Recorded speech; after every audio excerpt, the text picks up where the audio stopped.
The blonde delinquent begs to be spared, but without an ounce of mercy, this huge guy finishes him off and his head falls like a basketball. The mountain of muscles lists 8 faces and swears that each one of them and their relatives will die in 1 year. Why? What if you woke up from a coma and were hit with camera flashes right in your face? The reporter asks, how do you feel knowing that your mother and father were lit up on live TV? This skinny boy couldn't believe what he just heard, and a panic attack episode sets in. The doctors rush to put him to sleep again. He dives deep into his dreams while remembering the faces that put him on this bed. A long time passes and he wakes up again. It's just his aunt by his side who explains it all. After the school incident, his parents tried to fight for justice, but the families of those involved were extremely powerful. Through corruption, money, and bribery, they were able to get the case to end with just an apology. His parents insisted on pressing for actual punishment, but they didn't know they were facing the most powerful families in the whole country. In the end, they decided to die together in the middle of the main road. No one knows if that was intentional or if it was a threat that pushed them to the limit and caused this. As the story hits the boy's ears, he can't help but dive deeper and deeper into despair. His story became known across all of Korea. Sitting on his bed, the protagonist showed his thirst for revenge. His parents had sacrificed everything so he could have justice and protection. After a long time had passed, a woman showed up to rent a new apartment. As she spoke with the building manager, she made casual small talk, but he only had one concern. She was never to go to the top floor, and access there was strictly forbidden. She wondered why, but he said the top floor of that building was a place no one was allowed to enter. She was never to cross that line, and if she rented the apartment, she had to stay within her assigned area. If she wasn't willing to follow those rules, he could cancel the rental himself. The woman said that was fine, though she stayed curious about why the top floor was off limits. Still, they closed the deal, and she became the new tenant. And in that place, in a room on the top floor, someone was living there. And that someone was our protagonist, living a painfully lonely life. On his computer, he pulled up every news report released during those 9 months he'd spent unconscious, because he knew nothing about what had happened. So he kept filling himself in on everything, even though it only made him feel worse, forcing him to relive things he didn't want to see. Then a rent payment reminder popped up on his phone, along with a notice that the money for it had been deposited. Apparently, someone else was paying his rent. Back at the computer, he kept digging through information. Then he heard knocking at the door, and when he opened it, a harsh light hit his face as a woman stepped inside. She was the same woman who had taken care of him when he was sick, and now she was helping him adjust to life after leaving the hospital. She told him he needed to go outside sometimes. If he kept living like this, every time he opened the door, the sunlight would practically blind him.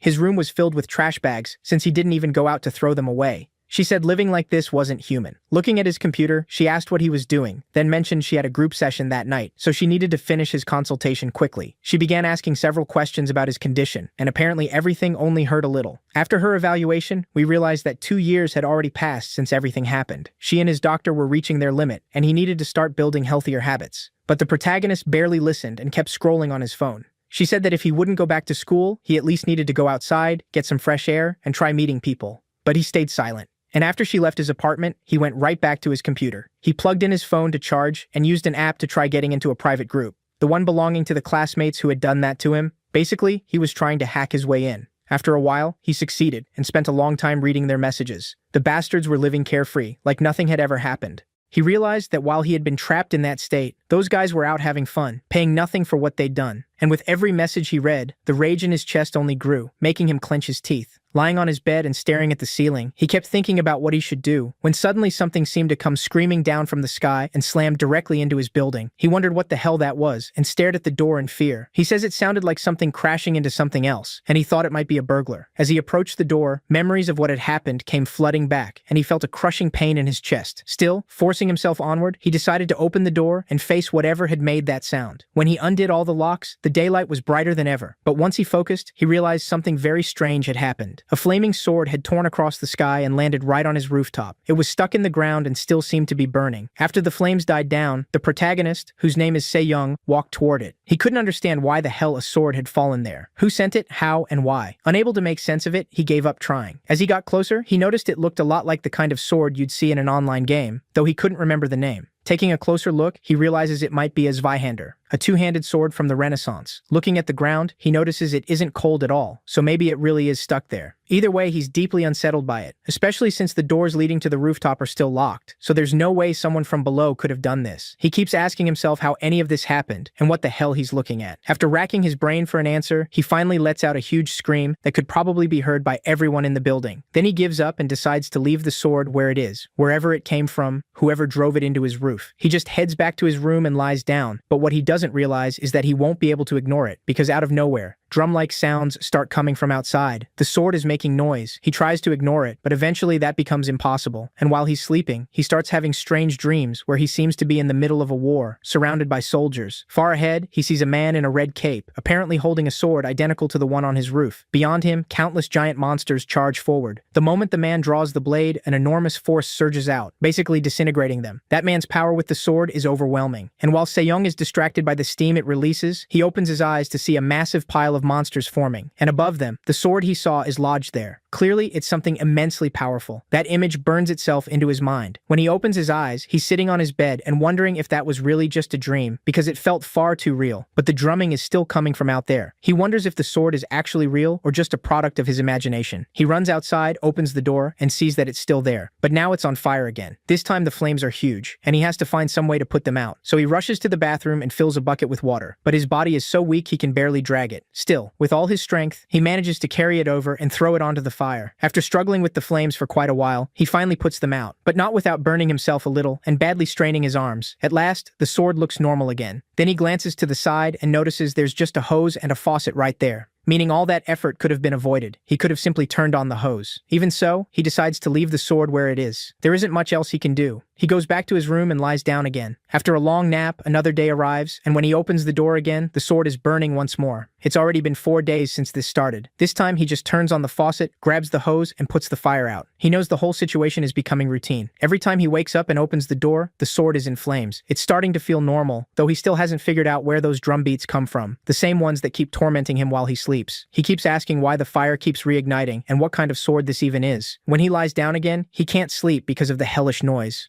This time he's had enough. All he wants is some peace. So he goes out to the rooftop and decides he's ending this. Sitting in front of it on a chair, he wonders what he can do. Then he decides to watch the sword and see exactly when the fire starts. And the second the flames appear, he tries to douse them with the hose. It almost feels like the sword is mocking him, but he refuses to let this keep happening, so he keeps putting the fire out. Back in his room, he starts searching online for a way to solve the problem. The solution he lands on is holy water and a cross. Then he starts praying for the thing to leave. He's convinced it's something evil, so with the cross in hand and holy water ready, he splashes it and tells it to go away. Instead, the flames grow even stronger. Still, he doesn't lose faith and keeps praying for it to disappear, which changes absolutely nothing. He keeps praying anyway, but it still doesn't help. At least the flames seem to die down during the day. Though he knows this has become unbearable, he can't sleep anymore, and every day he has to put out that fire. So he decides that today, he's ending this misery. Approaching the sword, he grabs a toolbox and charges at it with a hammer, trying to smash it.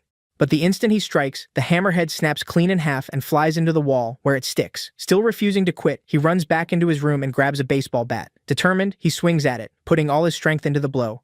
But all that happens is the bat rebounds straight into his face, hitting him hard. He's beyond furious with that sword. He can't take this anymore. He can't get a single minute of peace. He's determined to finish this. Gripping the hilt firmly, he decides that once and for all, he's pulling it out. And one of them isn't walking away. But the moment he tries, the flames flare up again. This time with even greater force. He can't understand why, because they usually only appear at night, and it's still daytime. Looking at the sword, he sees a huge fireball forming at its tip, and in an instant, it slams into him. He feels like his entire body is being torn apart. Countless memories of war flood his mind. The pain is unbearable, and wave after wave of memories crash into him. It's as if he's living all those moments at once. Even so, he somehow manages to yank it free from the ground, then collapses, still clutching it. Down below, the women living in the building are talking about all the noise, saying it's gotten seriously disturbing. More than angering them, the sounds are starting to unsettle them because they're so strange. The landlord had told them no one was allowed on that floor, so now they're wondering if someone might actually be trapped up there, if something terrible could be happening. They don't even know who lives in that unit. One of them says she already called the building manager to report the noise, and they even wonder if they should call the police, since they've heard screams for days. But another says she already brought that up, and all the manager told her was that as long as the residents seemed fine, there was no need to involve the police. The others think that's a ridiculous excuse and don't fully buy it. But the manager says he'll call the owner and get back to them later. Back up on the rooftop, Sejong slowly regains consciousness. He wonders what exactly he saw, saying it felt like a dream, except far too real to be one. He clutches his chest with both hands, as if he's been hit with countless emotions all at once, like he's lived innumerable lives. When he gets up, he sees the sword still beside him. He can't even remember how he pulled it out, but when he looks at the hole where it had been embedded, his fear is gone, and the opening has already closed. Then he notices its size. It's a full meter longer than it seemed while it was stuck there. It's a gigantic sword, When he tries to lift it, he realizes it's incredibly heavy and can barely hold it. He ends up falling with it onto his chest, but after a lot of effort, he manages to lean it against the wall. As he studies it, a voice echoes in his head, telling him it's a sword of war. Then the same voice says it's a bearer of thunder and storms, and that this isn't its true name, just one someone once gave it. Sejong wonders why he's like this now and how he suddenly knows these things. Then countless messages seem to echo in his mind, telling him that if he stands firm, all he needs to do is never bow, to always keep the courage and will to fight. Somehow those words inspire him. They make him grip the sword the way it's meant to be held. His mind fills with combat techniques, and in his thoughts, he can perform them perfectly. He figures all he has to do is copy those movements. But when he tries to do it for real, all he manages is to fall over with the sword on top of him again and let out another scream. Back in his room, the woman who looks after him comes to visit. After all, he called her for help, since the sword's weight and force ended up injuring him. She's surprised, though. He never calls her. Earlier, she'd been busy with something, apparently in the middle of meeting someone, when her phone started ringing. She said she had to take it, and the moment she answered, Sejong was asking for help. So she apologized to the man she was with and ran off. Now, in his room, she explains that she had to ditch a guy just to come see him, then asks what happened. He stays quiet, but she presses him. What did he do to tear the ligaments in both wrists? Even his hip seems injured. He says he was exercising, which makes her burst out laughing. He hasn't even walked a few steps in over 2 years, so the idea that he was working out sounds absurd. Then the phone beside them starts ringing again, and when she answers, she introduces herself as his nurse, and for the first time, we hear her name. It's Kim Bora. On the phone, she says she's in charge of his regular checkups. For Tae Sejong, the protagonist himself. Apparently, the caller is the cynical landlord, already complaining. He says he's been hearing a lot of screaming from this room, and asks how Sejong is doing. Bora replies that he seems fine, and mentally he looks stable too. Then she asks the protagonist to make some noise, just so the man can hear that he's really okay. Sejong answers with a sound and says his name.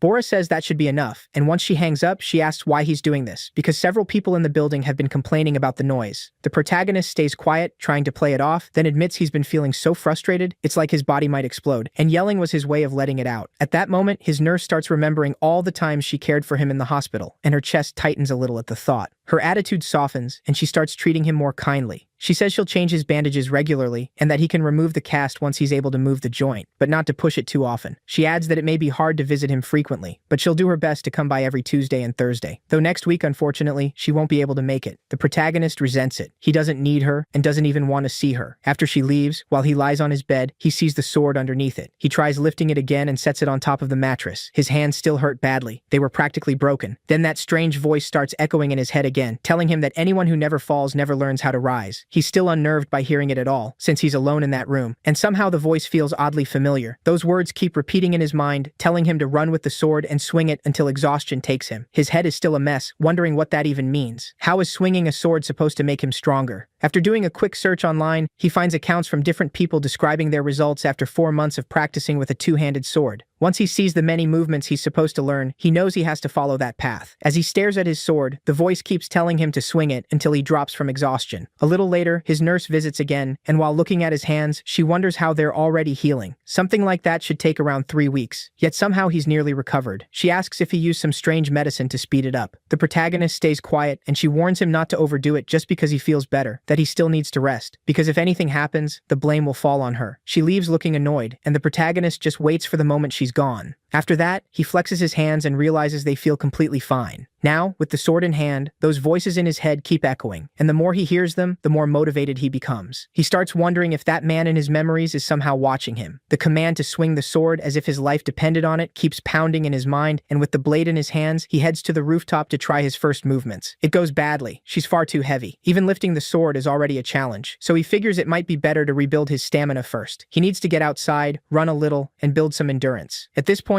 he couldn't care less about the neighbors. It's been 2 years since he even set foot on the stairs. In his memory, the former owner of that sword was already running around with it at 12 years old. So for now, all he needs to do is eat and run, until he builds up some real endurance. Strapping the sword to his back, he thinks he can at least do some squats. Before all this happened, maybe he could do around 30. So with the sword on his back, trusting his body, he figures he can probably manage 10. But when he actually tries, the idiot can't do even 1, and ends up face first on the rooftop. In his head, the voice keeps echoing, run with the sword, swing it until exhaustion takes you. He heads back to his room and eats a heavy meal. Lying on his bed, he says he feels full, and after eating, he waits for the sun to set so the stairwell will be more empty. Then he begins his first real challenge, running up and down the stairs. As soon as he starts descending, he understands. He has to keep going until he's spent, until he truly can't move anymore. But after just one flight, his whole body already feels wrecked. And to make it worse, he falls with the sword. On the floor, he tells himself he has to keep running no matter what, because he needs to get stronger. So with slow, painful steps, he keeps going up and down the stairs, pushing his body to the limit. By the time he gets back to the rooftop, he's done 4 round trips on those stairs and feels like he can't do another. His body is completely spent. But then the memory of those 8 classmates who did that to him comes rushing back, and it lights a fire in his chest, pushing him to do it one more time. After several weeks pass, the trash bags that had been piling up in his room are all stacked outside at once, creating a pretty shocking sight. Lying in bed with the sword still resting on his chest, the protagonist feels his stomach growling, so he gets up to make food. What's strange is that the more he eats, the hungrier he seems to get. Even while cooking, he stretches his forearm with one hand. Back on the rooftop, he's now doing a full 100 push-ups, and for someone who couldn't do even one, that's massive progress. In his mind, that voice keeps guiding him, saying the less time he rests between exercises, the stronger he'll become, along with his skin and muscles. So the protagonist gets back up and refuses to stop training. Pouring out every drop of sweat, he runs those stairs again, and this time he completes 8 full round trips. With that done, the next step is practicing the sword forms, and his goal now is to begin with 100 swings. The voice in his head continues guiding him, telling him to perform each motion as slowly as possible, so he can build balance and control over the sword. Then it keeps asking him what the purpose of his life is, and what his goal really is.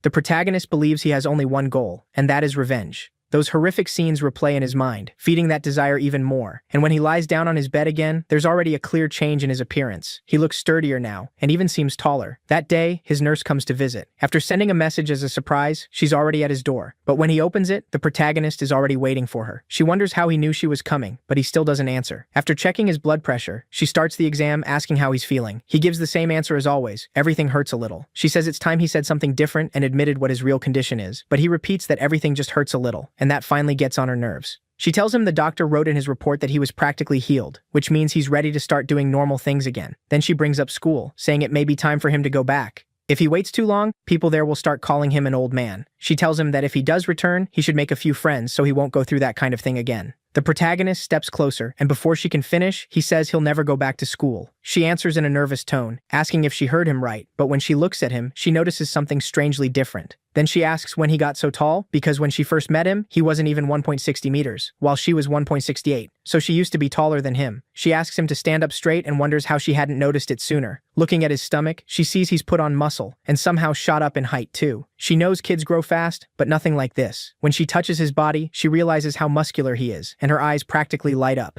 Cutting back, the protagonist continues his rooftop training, and now he has the biggest goal of his life: to swing the sword enough times to receive the sword's blessing and become even stronger, pushing both his body and mind to their limit. Only then, he believes, will he earn true indomitability. And to do that, he has to swing the war sword 10,000 times a day without stopping. The protagonist knows all of this comes from a fragment of memory he can't explain, and that it all started after he touched the sword. Still, he follows those teachings relentlessly, day after day. He knows he hasn't even reached 10% of what lies ahead, but he keeps pushing harder and harder. Then, a year passes. In the city, a new president is elected. On a giant screen, he gives the usual political speech everyone gives. One of his aides congratulates him, saying his dream has finally come true. He is now the president of Korea. Jong Sung has become the 21st elected president, and this man is very bad news for the protagonist, and not just for him. In Korea, one of his aides walks in and tells him there's a call for him. It's from the Shinjin group, congratulating him on winning the election. To celebrate, they say the whole family should be brought together. Then the new president says something unsettling. He says it's time for those children who had a rough patch in the United States to come back home.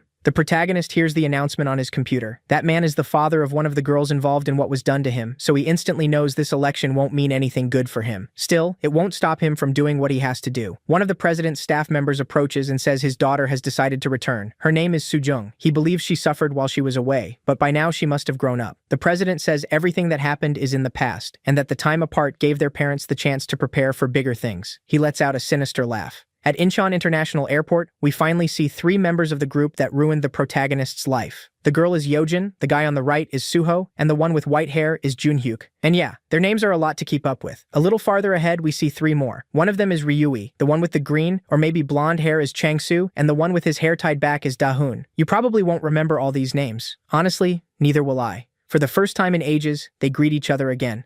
After so long apart, they ask how everyone's been. One of them asks where Soohyun and Soojung are, since only 6 of them are here when there were 8 in total. She says the other two slipped off to Japan and aren't around right now. One of the girls wanted to clear her head for a few days, and after they split up, two of them ended up staying together. The white-haired one says it wasn't hard to find out where he lives, and the he they mean is the protagonist. The blonde one asks if he's planning to set something up, and he says of course, they need to thank him for all the time they spent in detention. Cutting away, the protagonist is on the phone with his aunt. She asks if he still doesn't want to go back to school, and if he plans to live like this forever. He says he doesn't want to go back. She tells him all she does is worry about him. He knows that, and says he'll think about it just to bring the call to an end. His aunt apologizes for pressuring him so much, but says she's just deeply worried. He tells her he knows she's only acting out of concern, and that it's okay. She says if he ever needs anything, he can call her for help. Then they hang up. By now, the protagonist has become almost monstrous, and in his mind, he vows to deal with every one of the people who did this to him. Across from his building, someone is already watching him. After checking the signal, the man realizes that whoever lives on the top floor hasn't stepped outside at all. They try every way they can to make contact with the resident, just to confirm the protagonist really lives there. This is one of the people investigating for the group that hurt him. Basically, someone tied to their families. But all the information they managed to get points to the protagonist indeed living there. After receiving orders, we cut to the two of them in a car, talking about what they've learned about him, but the white-haired one gets furious. They couldn't even get a photo to see what he looks like now. The blonde says the guy never even steps outside, so spying on him has been nearly impossible. The white-haired one keeps cursing, saying the guy doesn't even go to school, and if he never leaves the apartment, they'll have a hard time doing anything. Maybe the only option is to break into his apartment. The blonde suggests they deal with the lock and go in to take care of him. The white-haired one likes the idea and throws an arm around him, saying he always knows how to entertain him. Still, before doing anything, he says he needs to talk to Sue Ryan first. He might already have plans of his own. Sue Ryan, if you don't remember, is one of the 8 now in Japan with the president's daughter. The white-haired one says he didn't go to Japan just to fool around. He probably joined the Yakuza, and if that's true, he must have gotten quite the welcome gift. The best gift they could give him would be to catch the protagonist and hand him over on a platter. Then for the first time, they post a group photo together on social media. The protagonist sees it on his phone and stares at it almost fondly, a smile rising in his eyes. In the caption, they call for the other two to come back as soon as possible so all of them can be together again. This is exactly the moment the protagonist had been waiting for, and among those 8, he fully intends to be there too. Deep down, he eagerly waits for the day they're finally all reunited. At Narita International Airport, 2 men tell them they thought they'd stay away from Korea a little longer. But Soo-jung's father has become president, which has made certain things easier and opened the way for their return. For the first time, we see the final 2. Once they get in the car, they start talking on the way. They are Soo-jung and Sun-hyun, the last 2 members of the group of 8. Both he and the girl come from very powerful families. In the car, they talk a bit about how they met, and apparently it happened during an exchange program in the United States. They thank the men for all the support they've been given during their time in Japan. The reply is simple. Friends help friends, and their families have interests aligned, so helping each other is only natural. They're also told that once they get back, some bodyguards will be sent to stay close to them. On his phone, one of the men sees a message from one of the 8, saying he's going to play with the protagonist first. He's tired of waiting for him. Meanwhile, in a speeding car, 2 men head toward the protagonist's apartment. As they bicker for no real reason, one says there's nothing to worry about. Their target hasn't even finished high school. The bald driver suggests they go in together since this is a break-in. The other guy says not to worry, he'll go alone. They keep arguing pointlessly as they move ahead with the job, but after the stupid back and forth, the black-haired one says he'll grab him and drag him back to the car. With that, he enters the building. After forcing the door, he reaches the protagonist's rooftop level. Looking around, he realizes the place feels almost abandoned. Even the home itself seems to have no windows. When he gets to the door, before he can decide what to do, he notices it's already open. Inside, all he can see is a vast darkness. Watching the time on his own phone, his partner starts wondering where he is. The guy's taking way too long. Maybe something happened after he went up alone to the protagonist's place. So he decides to head up and find out what's going on. When he reaches the rooftop, he sees the door is open too. He mutters about how stupid his partner is. Leaving the door open makes it easy for the neighbors to notice. As he nears the protagonist's room, he peeks inside, but in an instant he's caught off guard and dragged into the darkness. Outside, after a while, some workers nearby start wondering why a car has been left abandoned there. The same car those 2 men arrived in. With no one coming back for it, they'll have to tow it away. One of them mentions that the building where it's parked is under personal surveillance. The other looks nervous and wonders if something happened. His coworker explains that they're required to check the area regularly, and with a strange car sitting out front, they need to stay alert and report it immediately. Meanwhile, back in the room of those 2, they complain that it's already 11, and there's still no word from the men they sent to the protagonist's apartment. The blonde keeps trying to reach them, but gets nothing. The white-haired one grows impatient and demands that he fix this somehow. So the blonde ends up calling his uncle, the very man who hired those 2 in the first place. He asks if the job's been done, but his uncle says he hasn't heard back either. The 2 men have vanished. His uncle wonders what the hell they're doing and why they haven't finished the job. The blonde says maybe they were amateurs and somehow botched the mission. Hearing that, the uncle is furious, thinking this brat has no idea who he's talking to. His men are all trained professionals, and if anyone here is an amateur, it's him. The blonde keeps talking, saying that if he'd known this would happen, he and the white-haired guy would have gone there themselves to handle it. That really sets the uncle off. especially since he was already doing them a favor, supposedly. He keeps cursing at him over the phone, and inside the protagonist's room, their phones keep ringing. On the floor lie their bodies, horribly mangled. In silhouette, we can make out the protagonist, the one who turned them into a human carpet. Back at Incheon International Airport, the final two have arrived together, Soo-jung and the other guy whose name I forgot. A little farther on, they meet a woman named Nam Ho-jung. She's part of the Secret Service. And behind her, a man calling himself Professor Yang appears. Professor Yang says it had been a while since he'd seen the two of them, then adds that Soo-hyun's father wanted to see him immediately. He'd been ordered to bring him in at once, so the girl was separated from the guy, and the two went their separate ways. Elsewhere in the city, a man was speaking with the blonde guy's uncle. The uncle was furious, demanding to know what had happened to the men he'd hired, and ordering him to find them immediately, or he'd answer to him. The other man got mad too, wondering what his men were doing. They were supposed to do their job, and this guy was the leader of the organization behind those operations. So he started calling around to his men, asking if anyone had seen the missing pair, but no one knew anything, and he began wondering what the hell was going on. So he decided to go himself to the place they'd been sent. When he arrived, he asked his driver if that was really the address. As he approached the parking area, he noticed a red notice saying the car had been impounded, and after checking the plate number, he realized the vehicle belonged to his organization. Looking at the time, he understood the two had made it there, but vanished after that. Later, the car had been towed away. Then we cut back to the blonde guy's uncle, as he enters the organization he'd hired, looking for its leader. When he gets there, he finds only one terrified underling. Seeing him, the uncle asks where everyone went. The man says the boss and several others had gone to Takashung's house, which was actually the protagonist's place. Then the boss answers his phone. While the uncle is still seething, the leader explains they've got a problem. The two men sent there have disappeared, and there's something very strange inside that house. Something very bad may have happened. The uncle asks if he called in more men to handle it safely. The leader says he's going to check the place, and he brought a bunch of his guys with him. After gathering a large group, they start moving in on the building. As they climb the stairs, the leader tells them to grab him and show no mercy. When they reach the rooftop, they get ready to go in.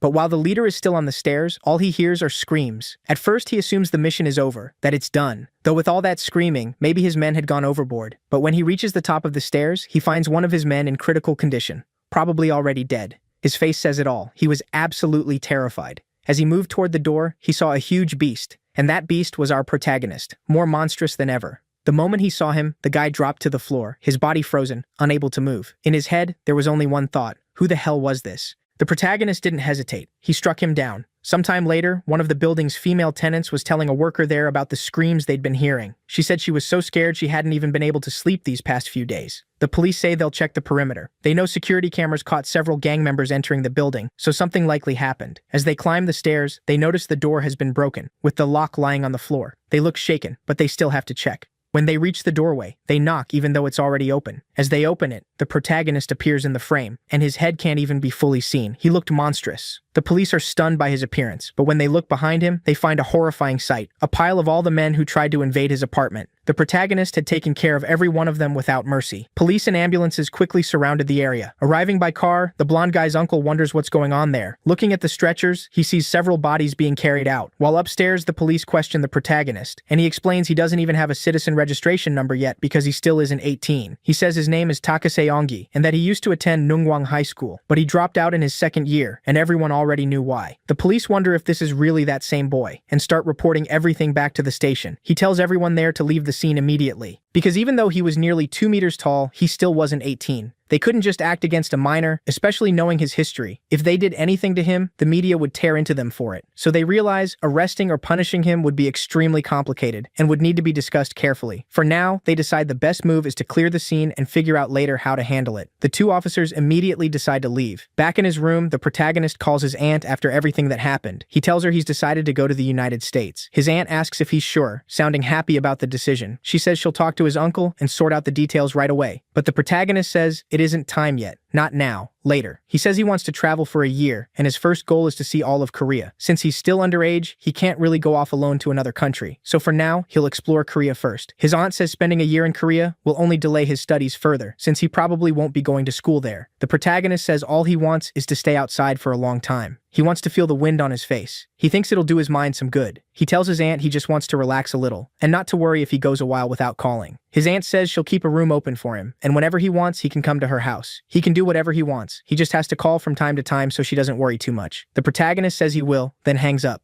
Elsewhere in the city, the white-haired guy and the blonde were still furious about the situation. 2 full days had passed since they sent word to have the protagonist picked up, and not a single message had come back. The white-haired one calls the blonde, asking what happened, since he was the one who hired that organization. The blonde says he's been calling them, but no one answers. The white-haired guy snaps, saying he can't even get someone to do a simple job and that it's pathetic incompetence. The blonde gets angry too and tells him not to call for a while. After hanging up, he's still fuming when his phone starts ringing. He answers and hears that Soo-hyun wants to see him. He asks where he needs to go, but he's told that before meeting him, he needs to bring something. When they meet, it turns out the thing he was supposed to bring, the thing Soo-hyun wanted, was the apartment photos and the protagonist's location. Sejong asks if he really lives in that rooftop room. He's annoyed there isn't even a proper photo of him. Still, they now plan to get rid of their own documents, so when they put the plan into action, they won't leave any trace. Then he hands everything to Soo-hyun so he can pass it to the special forces. He says that the last time they went after the protagonist, they were far too careless, but this time, they'll take every possible precaution. The look on his face shows all the rage he still carries from those 2 years in juvenile detention. The blonde seems unusually afraid of him. Apparently, Soo-hyun is the group's leader and intimidates everyone around him. He asks whether the white-haired guy sent that message saying he'd play with the protagonist first, and asks the blonde what that meant. But the blonde says he isn't really sure and knows nothing about it. Soo-hyun asks if he's certain, and he says yes. He'd never lied to him. One of the members reports that the protagonist's location has been confirmed and that the special forces will bring him there in about an hour. Soo-hyun smiles. Now he can finally get his revenge on the protagonist for sending him to juvenile detention for 2 years. With everyone gathered, they head out to wait at the protagonist's apartment. Meanwhile, 2 more men are sent there. Looks like he's about to get a couple more toys to play with. When they reach the rooftop, one tells his partner the target is only 18, but they still shouldn't hold back. Once there, they notice the place doesn't look right. His partner stares at the door and suddenly gets scared, saying there's some kind of wild beast inside. The bald guy asks what the hell he's talking about, wondering if he means a rabid dog or something. His partner says no, not even close. It's really a wild beast. The bald guy says something like that couldn't possibly live in the middle of the city, and that he's talking nonsense. Still, they continue with the mission and move in on the building, but before the bald guy can open the door, the protagonist punches it so hard it flies off its hinges. His partner still tries to hit him, and somehow even lands the punch, but it does absolutely nothing. Then the protagonist drives a clenched fist straight into him, flattening him into the floor too. The bald guy was still alive, at least for now. Back with Sejong and the others, he asks one of the guys why he didn't go with the other 2.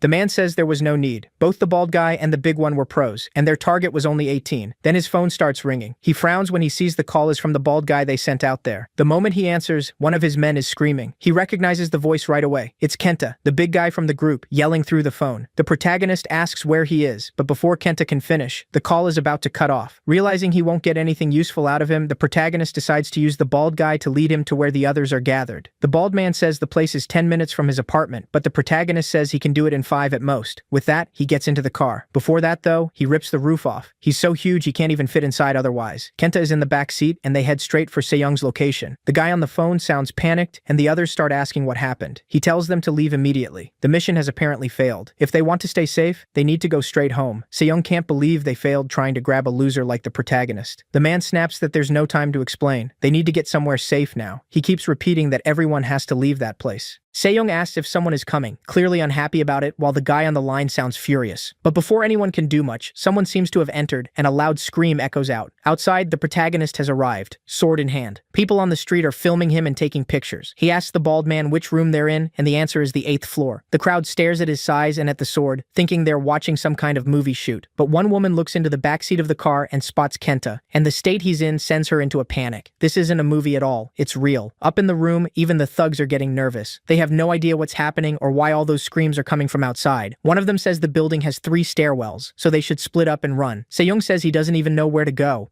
But no matter where they head, someone could be waiting outside, or run into one of them on the stairs. So splitting up is their best shot. The blonde guy says he wants to go with him, insisting that man can definitely protect them. But Sejong says one of them should go downstairs and call the police. The girl says she's going with him and clings to his arm. He tells Suho to take the back stairs and tells the blonde guy to use the other stairwell. The hired man decides to go with Suho and the girl, since they're the clients and get priority when it comes to protection. In the end, the blonde guy is left on his own, while Suho heads off with the others. As they start going down the stairs, the protagonist is already climbing up. The only question is which group he'll find first. The blonde guy is coming down the stairs terrified, while Suho and his group descend until they reach a door and find the police on the other side. They're relieved to see them, thinking they've somehow made it out. The blonde guy isn't that lucky. Without realizing it, he's struck and instantly blacks out. When he opens his eyes, he can't even remember what happened. Then he sees the protagonist standing right in front of him. He wonders who this guy is, and beside him, the bald man, the hired one who gave them the information, is already finished. It's a pretty horrifying sight. The blonde guy immediately panics and stammers out that they can start now. He keeps asking who the man is. The protagonist can't believe it. Even after everything he did, this guy still doesn't recognize him, because he himself never forgot him. He remembers all too clearly everything that bastard did. Outside, the police are surrounding the building and the whole situation has blown up. From a window, the blonde guy still doesn't realize it, but the protagonist has taken him hostage. One of the officers below wonders who he is and why he's doing this. Sejong calls the blonde guy by name, Chang-soo. Chang-soo freezes, wondering how he knows his name and who the hell this man is. Then, looking him straight in the eye, the protagonist reveals it. He is Taeke Sejong, the same boy Chang-soo tormented and dragged through all that suffering. Desperation spreads across his face. Now he knows exactly who this is, and everything he did comes rushing back. Down below, the police hear the name and immediately order a search on him. Meanwhile, Chang-soo still can't process it. How could this monster possibly be Taeke Sejong?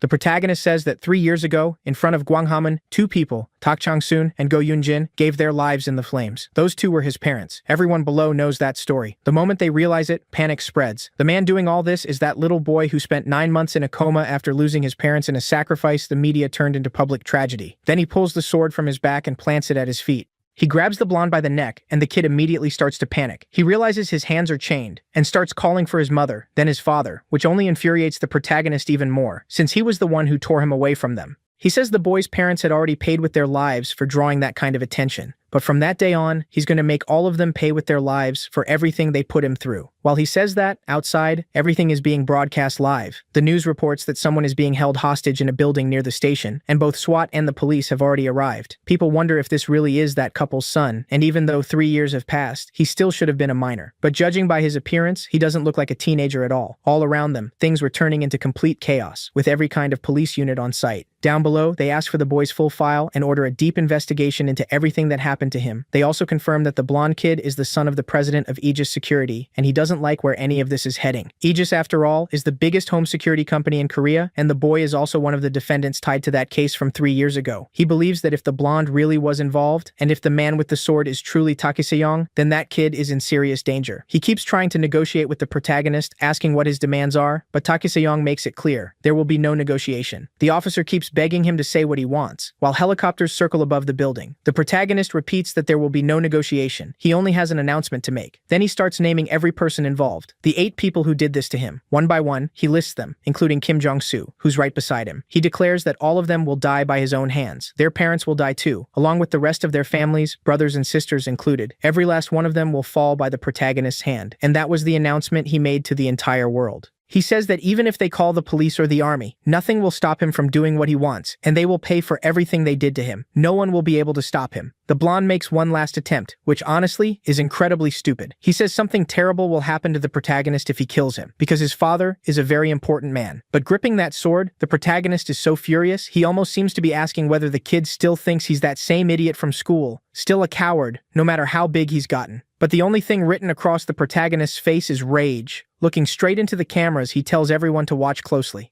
This is nothing less than a declaration of war. Then with his sword, he sends the kid's head flying. That scene left everyone silent and stunned. Something shocking had happened that afternoon. Sejong was about to be etched into Korean history forever. Anyway, continuing, Chang-soo's father was watching the whole thing on his tablet. At that moment, he was consumed by rage, repeating over and over how dare he do that to his son. From his face alone, you could tell the man was deeply shaken. The chairman, who was also Sun Jung's father, was watching too, and even he looked stunned. He picks up the phone and immediately asks to be connected to the police commissioner. The man who answers is Lee Bok, and the chairman tells him that they must immediately give the order to shoot the protagonist. Back at the building, the officer below is still trying to process what just happened. Then his phone rings, and when he checks it, he sees that authorization to fire has been granted. They're to do it now. One sniper is already in position, with more stationed on the other side. Once everyone is ready, the protagonist watches it all, carefully tracking them with his eyes. Then one of them pulls the trigger, certain he's just hit the protagonist in the head. He immediately reports that the target has been eliminated. But when he looks closer, he realizes the shot struck the sword instead. The protagonist reflected it. Down below, the officer gets new orders. They're to fire for real, so he passes the command to everyone, and a storm of gunfire erupts. But the protagonist is no longer on the building. With a huge leap, he jumps far away. As they follow his movement, he slides down using a pole, skimming across the tops of cars, then lands on the ground with ease. Spotting a nearby police car, he hurls it back at them.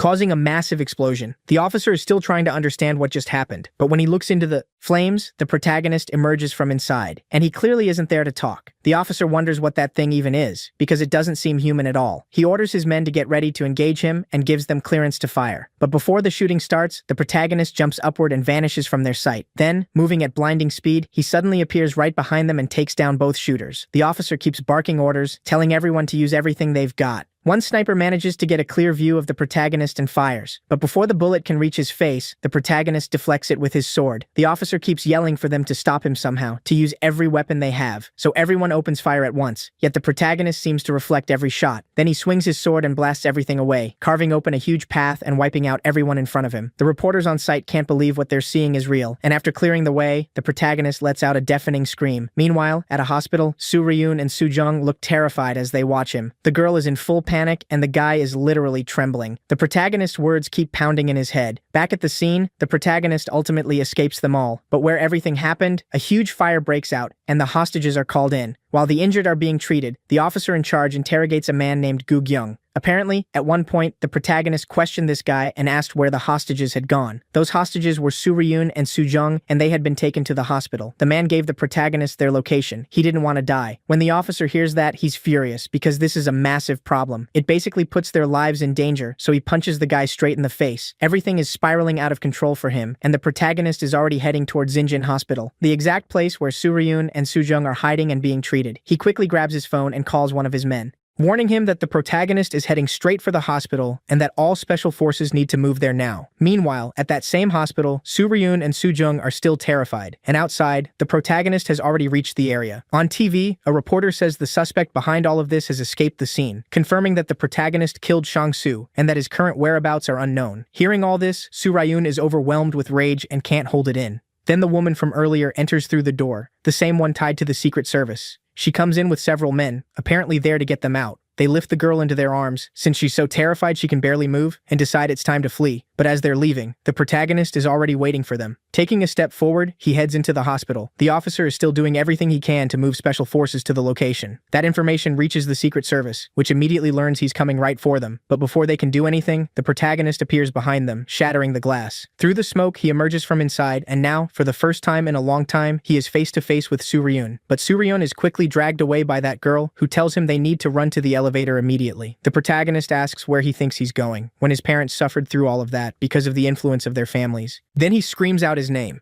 The girl tells everyone to attack him. They need to hold him off as fast as possible. But those guys never stood a chance. The protagonist beats them all down without slowing. Soo Ryun and the other three make it to the elevator and slam the buttons, trying desperately to get it moving. Before the doors can close, one of the men reaches them in terrible shape, begging for help. But in the blink of an eye, he's yanked away, and through the gap in the doors, they catch sight of the protagonist's body. All of them are horrified, wondering if that thing is even human. Soo Ryun realizes the elevator is going down, which is a huge problem. They're supposed to escape by helicopter, so they should be heading to the roof. Then above them, they sense something incredibly heavy moving up. When they look up, the protagonist is there with his sword. They realize he's probably about to do something, and one of them orders everyone to duck immediately. With one hand, the protagonist drives his sword through the ceiling. The girl tells them that as soon as the elevator opens, they all need to run without looking back. Meanwhile, the protagonist keeps stabbing through the ceiling again and again, though luckily none of them are hit. But when they finally make a run for it, one of them isn't so lucky and gets left behind. It's the same man carrying the girl, and she watches it happen right in front of her. Just in time, he threw her body aside. Then the protagonist tore through the roof. He dropped straight into the elevator, and a massive cloud of smoke filled the cabin. As everyone struggled back to their feet, there he was, Takeshi Young, standing right in front of them. He demanded to know where they thought they were going. In his mind, he was calling out to Soo Ryun and Soo Jung, and his face showed just how long he'd been waiting for this moment. But to his surprise, a car came barreling in at full speed. Even with how overpowered the protagonist was, he didn't notice it in time and got hit. He didn't seem hurt, but the impact still sent his body flying. And inside that car was none other than Professor Young, a man who had appeared before. He shouted for everyone to get in the car right now. But the protagonist was already fine. He'd used his sword to absorb the impact. The boys and that woman piled into the car, and the professor told them to leave immediately. His friend urged him to get in too so they could all escape together, but he insisted they go now. So they started the car and drove off. Now face to face with the protagonist, Takeshi Young simply ignored him and started walking toward the car. The professor opened fire at him repeatedly, but it clearly had no effect. He wondered where a monster like that had even come from. But if the protagonist wanted the car, he'd have to go through him first. Of course, that was no challenge at all. The protagonist wiped the guy out in milliseconds. Meanwhile, in the middle of the road, the others kept fleeing, with several cars already escorting them. They kept asking if anyone could see him, but there was still no sign of the maniac. Then someone on the phone told the girl he was less than a minute away and that they needed to reach the bridge where a helicopter was waiting. She passed that on to her friend and told him to floor it. Still, they clearly weren't moving fast enough. The protagonist was already right on their tail. With one huge leap, he landed on top of one of the cars, and they immediately realized he was already close. By then, they were almost at the rendezvous point, and the girl ordered them to use any method possible to stop him. A crate full of weapons was brought out, including grenade launchers, and without hesitating, the man started firing. He even cracked a smile. After all, no normal person could survive a grenade launcher, so he thought they'd gotten him. But to his shock, the protagonist leaped onto the hood of his car. Soo-jung let out a desperate scream, and with his bare hands, he ripped the top right off it. At that point, it looked like the end of the line for everyone inside. The protagonist raised his sword, ready to strike, but then the car slammed into the side of the bridge, and with his attack, he reduced the impact. Behind him, though, several men with rocket launchers were already in position. Multiple grenades were launched in his direction, and even from his expression, this didn't look very good. A huge cloud of smoke exploded outward, and more men prepared to fire. Then the protagonist burst out of the smoke, leaping up to the bridge's roof and hanging there. As he stared down at the police, one of them ordered everyone to open fire, but he dodged everything, and even deflected the shots, so it was all useless.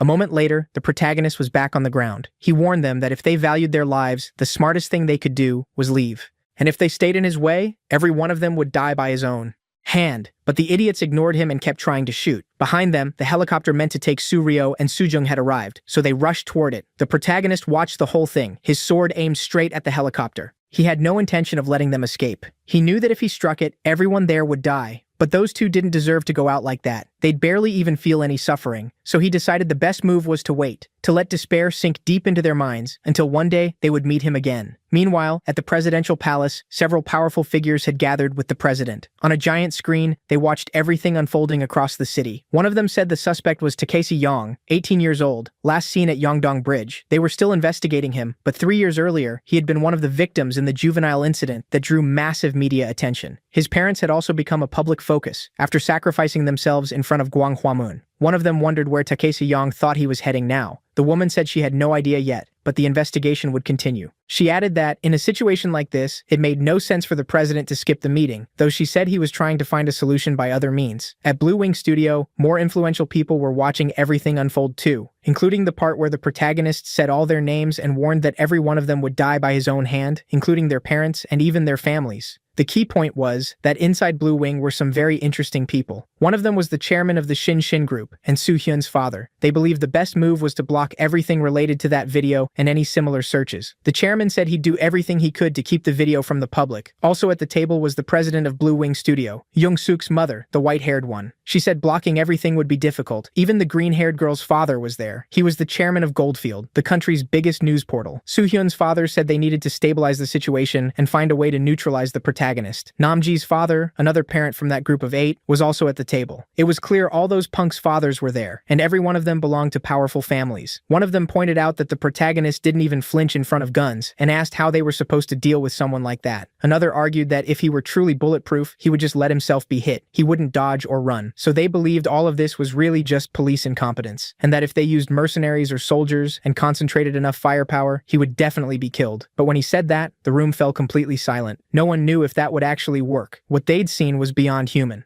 The chairman declared he could get any kind of people to deal with him, but the white-haired boy's mother asked who they thought he'd target first. Meanwhile, at Gongmu Cemetery, the protagonist headed there, and the worker on duty was already panicking. That was the fugitive everyone was after. He told his coworker to call the police immediately. Ignoring him, the protagonist walked to a grave, and it belonged to none other than his parents. He apologized to them, saying he should have come there first before leaving home, and apologized for being late. At that moment, Taesung couldn't hold back his tears. Calling for his mother and father, he said he missed them terribly. With a hand on the gravestone, he asked them not to worry. He knew exactly what they were doing. He told them to just rest and watch. By then, the police had already surrounded the cemetery, but without breaking his train of thought, the protagonist said he would forgive none of them, and not a single one would be left alive. They would also learn despair and feel the same pain he had felt. He knew no one, not even the country, had listened to his parents, so he wouldn't listen to anyone anymore either. All of them would know the pain he felt. The military ordered him to surrender, but the protagonist said that country would learn what it meant to scream and have no one hear you, and anyone who had sinned against him would be punished. By then, helicopters had already surrounded the area, and from above they gave the order to open fire. Even after the barrage, the officer kept ordering the protagonist to drop his sword, warning that any movement would be treated as a threat. But before he could finish his sentence, the protagonist struck the helicopter with his sword, triggering an explosion. He kept saying that in a sacred place like this, where his parents rested, they were making a mess. What the hell were they thinking? As the helicopter fell, the officer couldn't believe what he was seeing, but then a huge explosion caught him off guard. It was a tank, and apparently several more were arriving. Yet when the smoke cleared, the protagonist was still fine, though his clothes had been torn. With a huge leap, he ran toward where the helicopter had crashed and retrieved his sword. Dropping into a sprinting stance, he clenched it in his mouth. The officer ordered everyone to open fire, and at that same moment, the protagonist charged in, cutting through everyone. The officer still couldn't process what had happened. The protagonist had basically wiped the place clean. Then one of their phones received a call, and the new order was to capture him alive, no matter what. He could become a major asset for Korea. The guy still wondered how they were supposed to take the protagonist alive when they couldn't even hit him. Meanwhile, on the other side of the city, some shady figures were talking. They said they had some extremely powerful equipment, and if they used it, anyone nearby, including witnesses, would never forget it. Apparently, they were mercenaries hired by the Blue Wing organization. The guy says those weapons are absolutely necessary. After all, one of them watched his own son's head get blown off, and anyone would lose their mind after seeing that. So they need to use everything they have and turn the city into total chaos. Once the mission is over, they'll be paid 20 times what ordinary mercenaries were promised. He says the rage of losing his son is driving him to start a full-scale war in the city. At the same time, officials from several countries were meeting to discuss how to capture him, but it didn't look like taking him alive was even realistic. After reviewing everything that happened, even the deployment of tanks, they realized he had escaped, and even the country's strongest unit was urgently calling for reinforcements. Still, one of them says those efforts are only on hold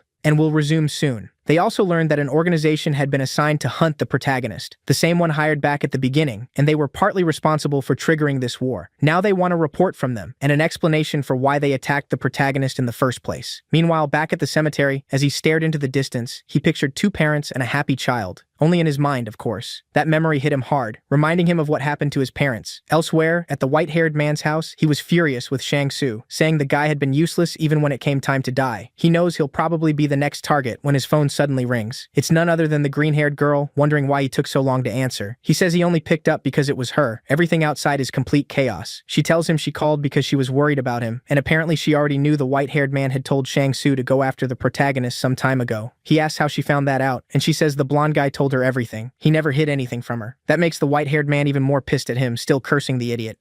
The white-haired man says she can tell everyone for all he cares. He'll probably be dead himself any moment now. She tells him not to talk like that because she has a plan. She thinks there's a way to stop all this, and the white-haired man asks what she's talking about. Is there really a way to stop him? She asks if he'd forgotten that day, the day they did that to him. Apparently, the protagonist had been protecting someone. At that moment, the white-haired man remembers too, and the two of them almost laugh at the absurdity of it. They recall how, while he was lying on the ground, he kept saying he would take all the punishment in that person's place. In the end, that whole incident only happened because the protagonist was trying to protect a girl, and they figure the best way to stop him is to take her hostage. Anyway, moving on, after everything that happened at the cemetery, the protagonist went into a forest to be alone for a while. But at the same time, special forces had already tracked him down, and the soldiers in this operation were part of the same group hired by the blonde-haired guy's father. The apparent organization sat in his car looking very pleased, promising the protagonist he'd soon see what AESGIS security could really do. He orders his men to move in, and once they do, open fire. After a massive explosion, they start celebrating, convinced they finally got rid of him.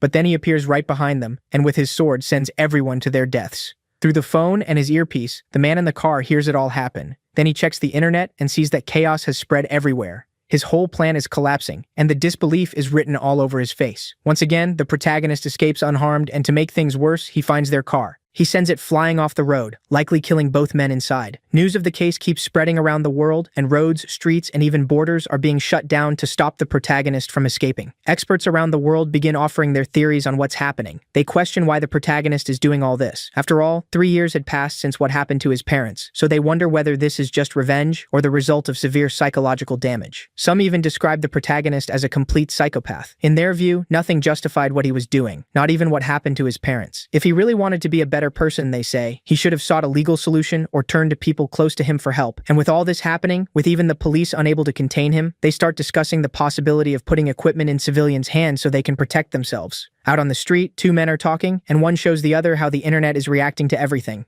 Among the flood of messages, it's clear that some people are siding with the protagonist, even blaming themselves, because they didn't listen when he needed them most. They believe that failure is what led to all of this. In that same chat, people wonder whether that scene between the protagonist and the blonde-haired guy was real or just fake. They pass around links, watch the footage, and keep asking how something like that could even be possible. One of them jokes that he should invite the guy to his gaming group, showing just how unhinged the internet had become. In other investigation centers, people ask how things are progressing, and teams start digging through every part of the protagonist's life, including all the neighbors he had any contact with. One of them asks whether there was anything about him online at all, but even after breaking into every database they could access, they found nothing. The man says someone his age should be living online, and probably should have left some clue about what he was planning. The woman replies that even after extensive searches, they couldn't find a single file. Not from any point in the 3 years since he came out of his coma. He never even created an account, and if he did, it had already been deleted. Basically, there was no trace of him anywhere on the internet. The man reports that the special forces sent to the cemetery were completely wiped out, and the whole thing still feels unreal. They aren't fully sure what happened there, so they can't say with certainty that the unit was totally destroyed. Still, they've lost contact with everyone who was on site. The man can barely believe a special force of that scale could have been crushed. With all this going on, multiple organizations start investigating each other before sending any reinforcements, because after seeing what happened to the troops, they're afraid of just throwing more soldiers away. One of the analysts is outraged, asking how a single person could cause this much damage, and with all their resources, why they still can't stop him. Then every phone in the room starts ringing. The call reports that another organization has entered the operation and is now interfering with theirs. In another investigation department, two men are talking. One says a woman named Go Ryujin has been found in the United States, and apparently she's Takise-young's maternal aunt. Basically, she married an American man and moved there, liked the country, and decided to stay. He asks whether the other man is taking the steps he requested. He orders everyone standing by there to head to her house immediately and take her in so they can somehow use her to stop the protagonist. His partner confirms he'll do it, adding that she should return to Korea willingly. But if she doesn't, they'll have to find a way to force it. Meanwhile, in Los Angeles, California, at the protagonist's aunt's house, several men knock on her door, claiming they're from the Korean embassy. As she approaches, she asks what they need, and they immediately start trying to force the door open. She asks what they're doing and says their behavior is incredibly rude.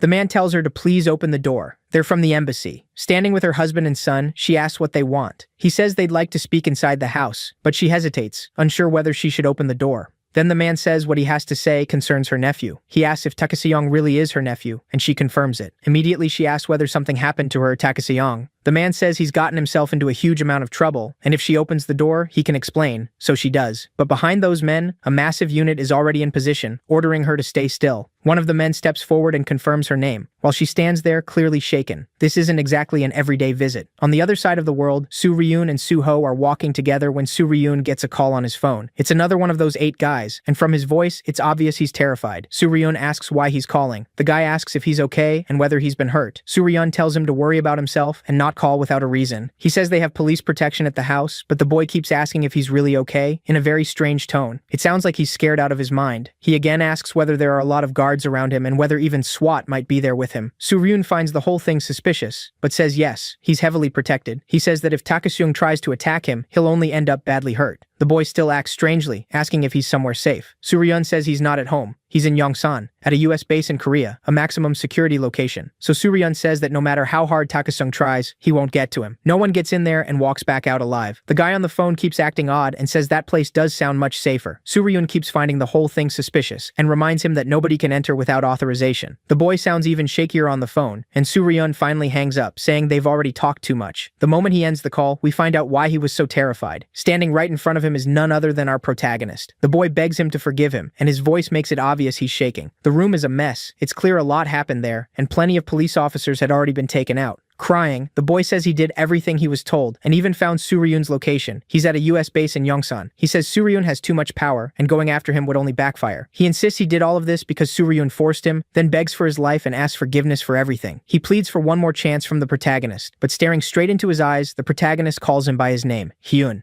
Takase-young says that when he was the one begging for his life, none of them showed mercy. When he was lying there on the ground, what did Hyun do for him? Did he even try to help? Then he raises his sword and looking him in the eye says, "This is his end." May God receive him. And just like that, the poor guy was finished. Another one of the 8 was gone. Meanwhile, at the hospital, Professor Young is in critical condition. Honestly, it's a miracle he's still alive. The man is completely wrecked, but he's still breathing. A younger guy updates the old man on his condition, saying the whole situation is a disaster. He also realizes that even the executive director had abandoned the training hall. After seeing everything unfold, the man simply bailed. The old man says that's fine. He more or less expected it. People would get scared and turn their backs. Then his phone rings, and it's Soo-hyun's father. After a while, the two begin talking. He says all these events must have left the old man deeply troubled, but the old man says he doesn't want to discuss his own problems first. Ever since Professor Young was hurt, he's been in bad shape. After all, the professor had tried to protect his unworthy son. The old man says that's all right. His job was to protect others. Soo-hyun's father keeps blaming himself, since he was the one who put him in that role. The professor had only reluctantly accepted the task of protecting his family, and now he was in critical condition, all because of his stubborn son. But the old man says the professor chose his own actions. No one forced him, so no one else is to blame. It was simply bad luck. If someone takes on the duty of protecting another person, they have to be ready to die for them. That's what being a bodyguard means. Soo-hyun's father apologizes sincerely, but the old man says he'll set that aside and talk about the real problem. From the news, he saw that the protagonist still hadn't been captured and asks what the next move will be. Seungri's father tells him not to worry. He's already mobilized a large number of soldiers, and the protagonist will be neutralized soon. The old man tells him to do his best, because he won't be sitting still either. He says it's been 20 years since he last felt this kind of fear before facing a major enemy. That enemy is incredibly powerful, and maybe he's the only one who can truly stand up to the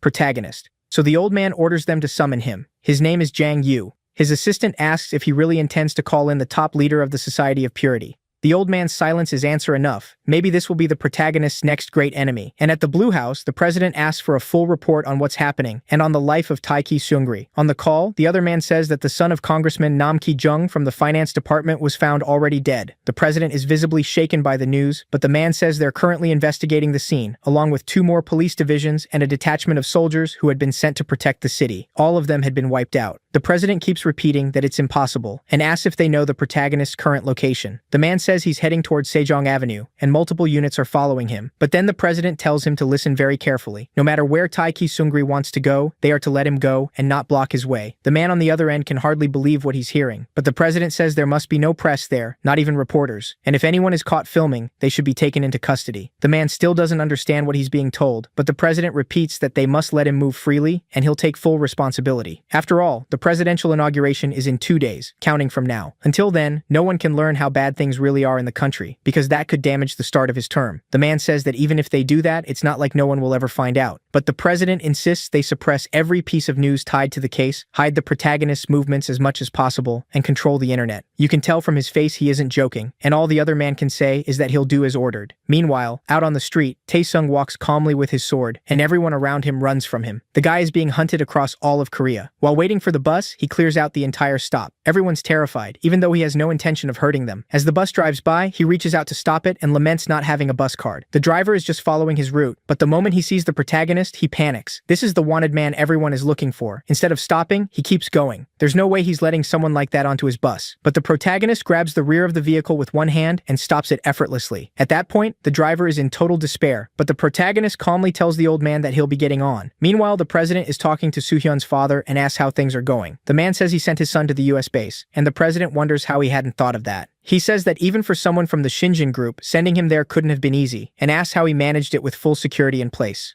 The man says all he did was hide him among some soldiers, and it was actually pretty easy. The president is still confused, since even the army had been mobilized, and they shouldn't have let something like that slide so easily. But Soo-hyun's father says that's where it gets good. They can even use the military as bait. If the protagonist shows up, they'll be ready to launch a bigger attack. The president is impressed by how solid his plans are, and the man says he always has another plan ready if one fails. The president says he's blocked all information related to the case because he doesn't want it hurting the start of his presidency. Then he decides to send Soo-jung to the US base as well. It's probably the safest place right now, though with a hand to his face, he still wonders if it really is safe. The man says it's a US base. If something happens there, who would even know? And even if something does happen, he already has a helicopter ready to escape anywhere else. The president keeps saying how impressive he is. He planned everything ahead. Back to the protagonist. He's still on the bus with the driver, who's terrified. But looking ahead, the protagonist notices the police aren't blocking traffic, letting him pass without trouble. The driver looks at the police and wonders what they're doing. Taek Se-jung is inside his bus, and they're doing absolutely nothing to stop him. Of course, that's only in his head. After all, the protagonist is right beside him. Taek Se-jung wonders if they know where he wants to go, or if they're leading him somewhere they've already prepared. Still, he decides it doesn't matter. Whatever they try against him, they'll regret it. He knows that anyone protecting those 8 is no different from them, and all of them will be punished. Meanwhile, at the US base, Se-jung has arrived together with that woman. Then we get a flashback of her speaking with the girl's father. He says taking her there won't be easy, but asks them to trust her. And with that, the 2 women move closer. Meanwhile, some of the higher-ups, including one of the 8, were discussing the situation, especially how the police weren't trying to stop him and were actually clearing the way. They believed the protagonist was heading for Mapo Bridge, but one of them said they shouldn't interfere. Then his phone rang. The voice on the other end told them to stop him immediately, which made no sense. The standing order had been to let him move however he wanted, but apparently that order had changed, and now they were being told to stop him at once. The guy asked what was going on.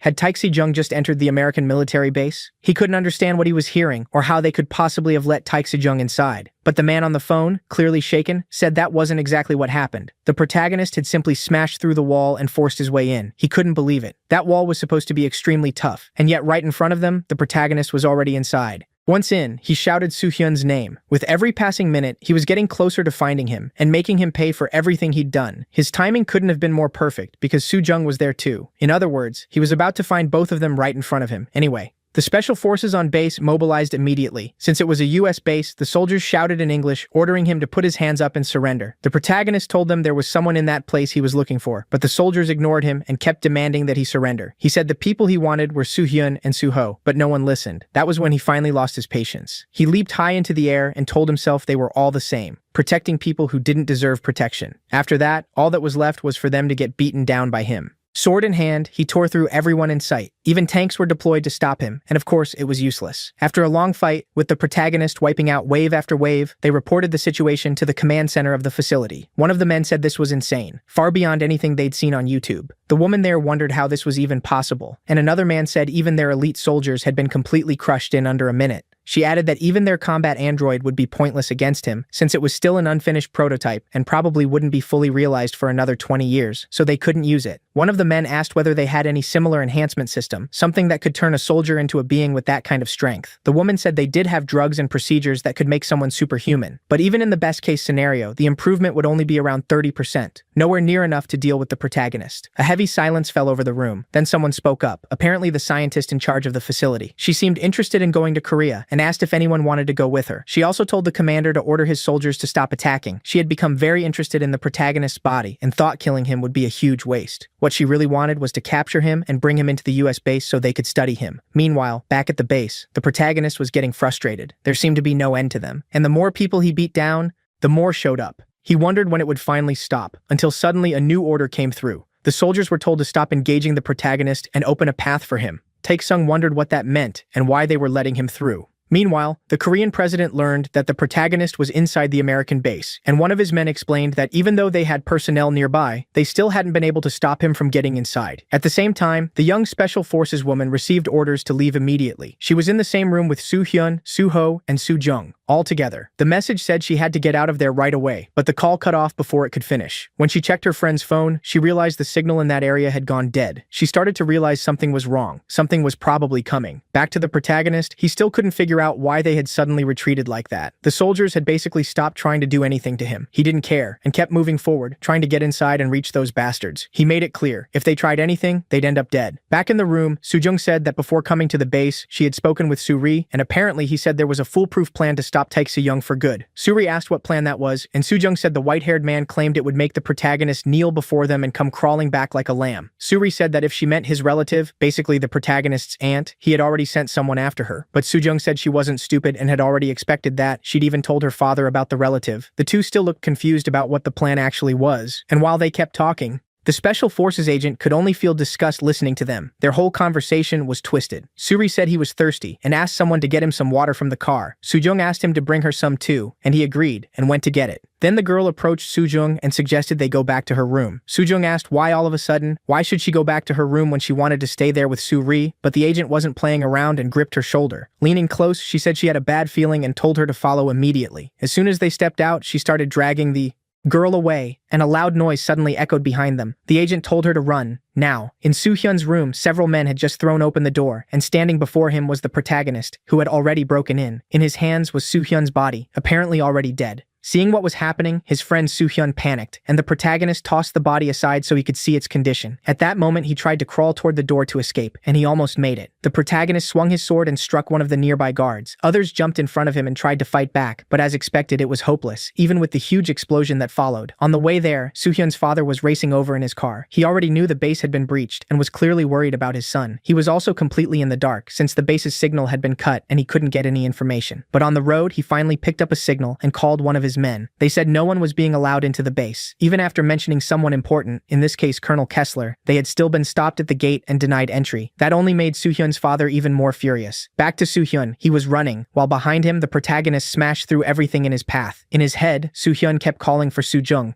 But when he opened the door, he found the room completely empty. The cleanest place of all. She had left him behind and fled. He couldn't believe she had the nerve to do that to him, and when he looked back, he saw every guard had already been wiped out. Now he was face to face with the protagonist. He quickly stumbled and dropped to the floor. With an intimidating stare, the protagonist called his name and said he understood why he had to do this to him, repeating the same words over and over. Then the story flashes back to 3 years earlier. The protagonist was casually leaving his classroom with some papers in his hand, and that girl was beside him. For no real reason, Soo-hyun looked furious at both of them. He clearly wanted to beat the protagonist up. A classic bully. More than once, the protagonist was attacked by Soo-hyun's group. Back in the present, Soo-hyun says the protagonist can do whatever he wants. Go ahead. He keeps saying nothing can stop him from trying. But with a disturbing smile, the protagonist tells him not to complain if he really does. Soo-hyun makes one last desperate move, saying that if anything happens to him, his aunt will die too, and then spits out a few final idiotic words. He says that's just how the world works, and nothing gets out untouched. That only makes the protagonist even angrier, and to make it worse, a voice over the loudspeaker announces that his aunt was living in America, and whatever happened here could put her safety at risk. Soo-hyun smiles, because even now, his father still hadn't abandoned him. Smirking, he kept taunting the protagonist, telling him to go ahead and do it. But the plan backfired. Over that same loudspeaker, the soldier outside finished what he was saying. If Soo-hyun's aunt was in danger, the US government had already taken measures to keep her completely safe from any threat.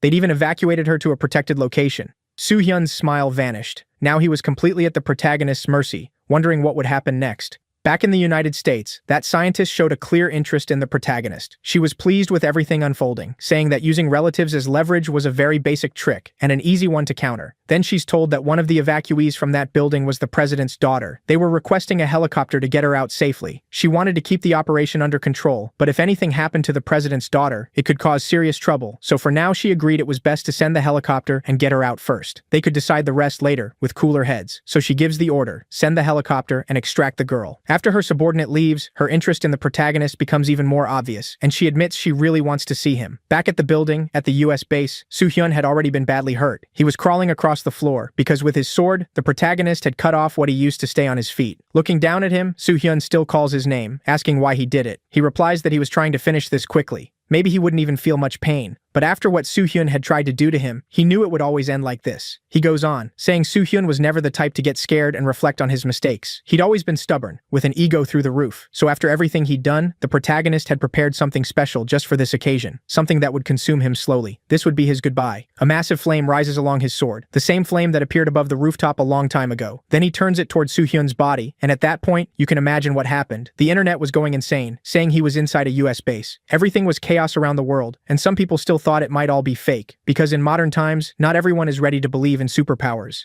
Back at the base, Soo-hyun's father arrives and orders everyone to move aside. He wants in, but even he's stopped at the entrance. The guy is furious, veins bulging, yelling that they clearly have no idea who he is, and if they don't move, they'll regret it. Meanwhile, Soo-hyun was now feeling firsthand what the protagonist's parents had suffered. I can't describe that scene in detail, but you can probably picture it. He was meeting an end very similar to the one the protagonist's parents faced. Takeshi Hong says that maybe now, he can finally feel at least a fraction of the agony his parents went through. Back to Soo-hyun's father. He keeps trying to force his way inside, but the guard tells him the orders came from the very top, so there's nothing he can do. Even so, the man gets slapped by Soo-hyun's father. Then he drops the act and speaks seriously. He says he knows how these things work. No one gains anything by defying him. So if even he isn't being allowed in, then something extremely serious must be happening. If he tried to push further, he'd definitely be the one who paid for it. And on matters like that, he knows very well. The men there had no choice. They were following orders. At that point, he calms down a little, realizing something major is behind all this. He asks them to hand over his phone, but they warn him there's still no signal. The whole area has been blocked off. All he he can do is wait for news while his son goes through all of that around Taki Sejong. Elsewhere, that kid from earlier reports everything to the president, including that his daughter is safe. A woman enters his office and says he has a call from the agent in charge of protecting his daughter. He immediately tells her to put it through and asks Agent Nam how she is. She confirms the girl is safe and tells the president to stay calm. Then she hands the phone to Soo Jung, who also says she's fine. He asks if she's hurt, but she says no. She explains that her agent had a bad feeling, so they got out in time. Relieved, the president asks for the phone back. With the phone in hand, the agent says they're on their way to the helicopter and heading for the nearest helipad. For now, they'll keep moving quietly. The president says that's good, but then he asks about Soo Jung, whether he's with them. The agent says that when they escaped, the president immediately sees the problem. If his daughter got out, why couldn't those two? The agent explains that the only reason she escaped alive was because Take Sejong was distracted dealing with Soo-jung and Soo-hoo. She apologizes, admitting she ended up using the two of them as bait. The president tells her she did nothing wrong and doesn't need to apologize. But no one else can ever learn that. If anyone finds out, she'll likely face severe backlash. And even if it wasn't intentional, an incident like this could give the opposition everything it needs to turn on his administration. He orders her to keep it secret, no matter the cost. She thanks him for his concern and promises to stay silent. The president thanks her too because she saved his daughter. But the moment he hangs up, he gets another call from Soo-ryun's father. At the scene, the man asks whether the president's daughter also entered the base, and the answer is yes. The guard says he saw her and an agent go through the gates. Soo-ryun's father wonders how, at a time like this, the president won't even take his call, yet seems so concerned about her presence. A president so obsessed with his office that he'd even forgotten his own daughter, or at least that's how it looked, since Soo-jung had already been saved. I keep wondering what he'll do when he finds out that Madman's daughter was rescued while his own was left there, just to be used as bait.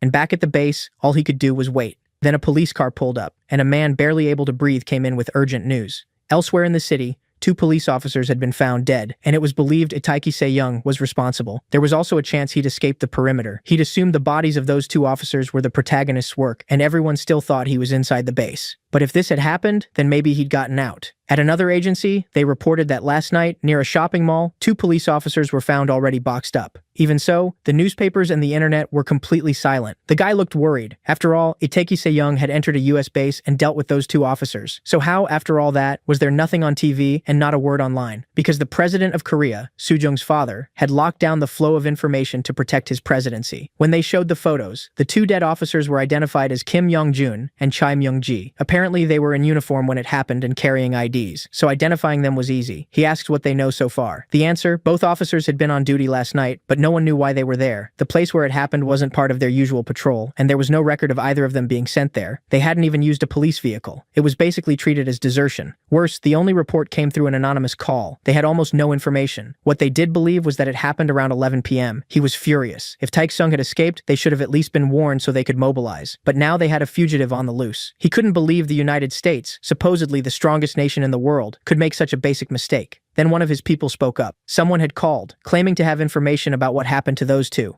Back at the base, officers arrived at the scene of the incident, and yeah, you can imagine what it looked like. I can't even show it on YouTube, but you get the idea. A little farther ahead, he found Soo-hyun looking like burnt barbecue, if you know what I mean. He wondered how that had happened and thought the protagonist had to be insane. The guy's condition was beyond critical. He looked terrified and his body was still moving. They wondered if it was just some kind of nervous reflex, because being alive in that state would be nothing short of a miracle. He asks what they should do, take him to a doctor, but the answer was that nothing could be done anymore. The best option was to leave him there, secure the area, and start cleanup. Soo-hyun still seemed conscious, though. Tears were running from his eyes. You could say he got exactly what he'd done to the protagonist. Outside, the protagonist was already there, and a few soldiers stopped him. One told him that someone from his own country wanted to speak with him, and was eager to meet him. The protagonist glanced around, then leapt high into the air to escape. But the soldier shouted that the person who wanted to see him was the one responsible for keeping his aunt from being hurt. They were the one who'd ordered her protection. The moment he heard that, the protagonist immediately dropped back to the ground. Anyone who protected his aunt could be considered one of the good guys, so he stayed and went inside with the guards. They told him to rest for the night and that the person who wanted to see him would visit in the morning. They'd prepared a good dinner for him, plus clothes if he wanted to change. They also said he was free to leave the room anytime and walk around outside. Basically, they were scared of him. After apologizing for the inconvenience, the man left the protagonist alone in the room. The next day, Takashi Young had changed clothes, and the person who wanted to meet him was Po, who said he was very happy to meet him. He explained that a America had a major plan, but Takashi Young cut him off and told him to get to the point. The man noted that the protagonist was quite impatient, but he was only 18. Then he laid it out simply. All he needed to know was that America wanted him. The US base represented sovereign, heavily fortified territory fully under their control. Still, they had interfered with what he was doing, and what he wanted now was for the protagonist to join their side so they could help each other. He said the US government and he himself were the ones who stopped the Korean government's attempt to take his aunt. They had orders to seize her on US soil and use her to stop the protagonist. But the US government refused and moved her to safety, where she was fully protected. The protagonist asks if this was the Korean government's doing, and the man says the people behind it were agents of the Korean government, working through an organization called Cassia. He promises they'll fully protect his family if he joins them, but before he can finish, the protagonist says he has something to say. Since this man had guided him to the hotel base, he'd grant him one favor. The man says all he wants to discuss is the protection he can offer his aunt, and him. But the protagonist cuts him off again. He'd better understand that if anything happens to his aunt, he'll be the first held responsible, and the one who turns him against the United States. If he finds even a scratch on his aunt, then he'll have to answer for it, and so will the entire United States, all because of one person. So he'd better carve that into his heart. The guy went pale with panic. You could see the fear all over his face. Takashung was dead serious. Anyway, moving on, inside a car, they headed toward the place where he'd dropped the protagonist off. On the way, he reflected on how he'd tried to persuade the protagonist. It hadn't worked, and in the end, he was the one left in an awkward spot. From the back seat, he caught Takashung's expression, the kind that could scare anyone. When the car finally stopped, they'd reached the place. He pointed to what looked like a tunnel and said he could leave from there without leaving much of a trail. Takashung headed that way, but before he left, the man called out to him and said he had some information to share, and it was exactly what the protagonist wanted. It was a list of where the remaining 8 were located. The closest was Jung Da-hun, currently in Yeongdeungpo. As for Kim Jun and Kim Yu, the white-haired one and the green-haired one, they were both at home. But according to the investigation, they seemed far too relaxed inside their own residences, which felt suspicious. The scientist said it was almost like they weren't afraid of the protagonist at all. Then he added one more detail that might interest him even more. He asked if he knew someone named Baek Hee-yeon. The protagonist's eyes widened at once. That was the girl he'd defended that day. The scientist said they'd noticed something interesting. In conversations between Kim Jun and Kim Yu, that girl's name kept coming up whenever they talked about the protagonist. At that moment, a terrifying aura started pouring off Takasung. The scientist panicked, thinking he'd said the wrong thing. But in the blink of an eye, the protagonist leaped away and vanished. The guy's heart nearly stopped, but somehow he survived. Bounding across the city's rooftops, Takasung raced toward where Baek Hee-yeon might be. He was following the scientist's directions, and one look at his face made it clear. He wasn't playing around. On the other side of the city, a man was investigating another guy. He said something similar to what the scientist had brought up, that he knew Baek Hee-yeon, and that she'd also been a victim of the incident from 3 years ago. The one involving those 10 people, the protagonist's parents and the 8 others. The investigator wondered how he knew that, since there wasn't much information about what had happened to her. The man explained that back then, he got a call about 2 students who were seriously injured, a male and a female student. 2 ambulances were dispatched that day, but in a later call, they were told only one had actually been sent, and the other apparently never made it to the scene. The investigator was starting to understand what that meant. They had really been trying to cover up what happened to the girl. Shaken, the man said he could reveal more about what happened at the hospital and identify the medical staff involved, because back then, it was considered critical that nothing related to her ever got out, and everything that happened had to be kept completely secret. On the other side of the city, at the psychiatric hospital, inside a room, someone was scribbling on the walls and drawing strange pictures. It was a girl, Baek Cheon. As she stared at the drawings, including one about 2 police officers, she seemed to apologize, saying she had no choice. That's when the pieces finally click into place. 2 cops had been found after going to investigate, and it looks like she was the one who did that to them. Not only that, she was fully responsible. We still don't know exactly why, but it seems those officers were hiding something. Higher up on the wall, another disturbing drawing seemed to depict what happened to the protagonist's parents, and in her mind, she kept calling out the protagonist's name. Back at the interview, the investigator keeps pressing for what happened to Baek Cheon. The man explains they were forced to say only 1 ambulance had been sent to the scene. The investigator asks why Tai Se-young's information was released, but the girl's wasn't. The man admits they were bribed, so they couldn't talk. Even Tai Se-young's parents never knew the other girl was alive. That infuriates the investigator. They hid something this important for years. The man sitting there is clearly terrified, his voice shaking. He says it's horrible, but he couldn't keep carrying this alone anymore, so he told the truth. Powerful people can silence anyone they want, and his family was no exception. When asked what happened to the girl's family, he says they were compensated.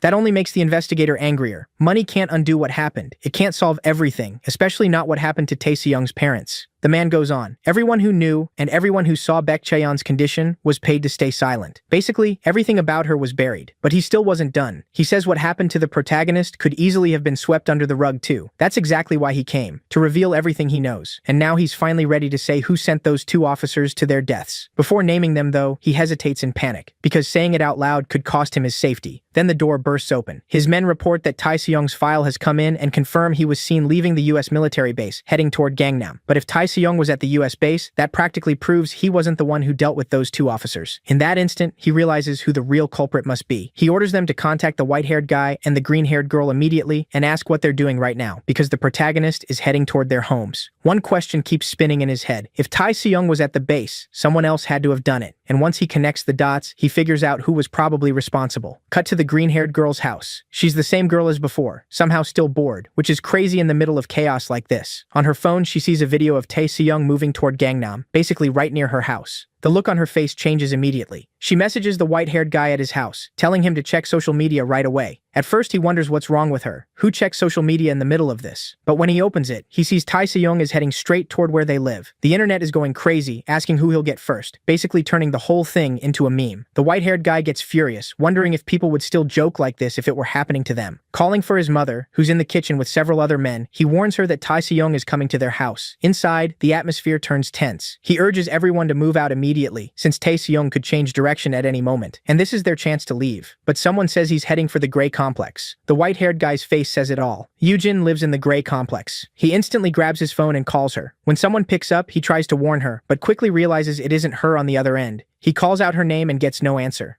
In his mind, he already knows what happened. He immediately heads for the door. His mother asks where he's going, and he tells her they need to leave now, before the protagonist gets there. She insists they're protected, that the military is guarding them. He says that won't be enough. If Tai Seong gets there, it's over. Still, he says he has a way to try to stop him. There's maybe one last smile on his face. It's obvious he's on the edge. Back with the investigator, he's still full of questions. Turning again to the man in the chair, he asks what happened to Baek Cheon after all of this. The man says she was probably dead, which goes against everything the investigator was starting to think. The man insists there's no way she could have survived what happened. The investigator tells his detective to look into everything about Baek Cheon immediately, find any record of her, and bring back information as fast as possible. Then he turns back and asks what happened to her parents. But before he can answer, we're forced to cut away, straight to the protagonist. Facing down some soldiers, he tells them not to stand in his way. They're after the wrong person. At a military post, people lament that neither the police nor the army has managed to stop him. Meanwhile, the white-haired guy is still spiraling. He tells his mother they need to get out as fast as possible. But in the green-haired girl's room, the protagonist already has her in his grip. She begs him to stop, saying she already told the truth. In reality, he's demanding to know what happened to Baek Cheon, because he searched everywhere for her and never found anything. It was as if she'd never existed. Pinning the green-haired girl against the wall, he says the cover-up around her disappearance was so perfect that he started doubting his own memory. But with their family's power, they could have done anything, and she doesn't get to hide behind the excuse that she knew nothing. If she keeps claiming she doesn't know where Baek Cheon is, then she's lying. He presses harder, showing all his rage and remembering everything she did to him. Then he slams her into the wall hard enough to crack it. That was the end for her. Another one of the 8 is gone.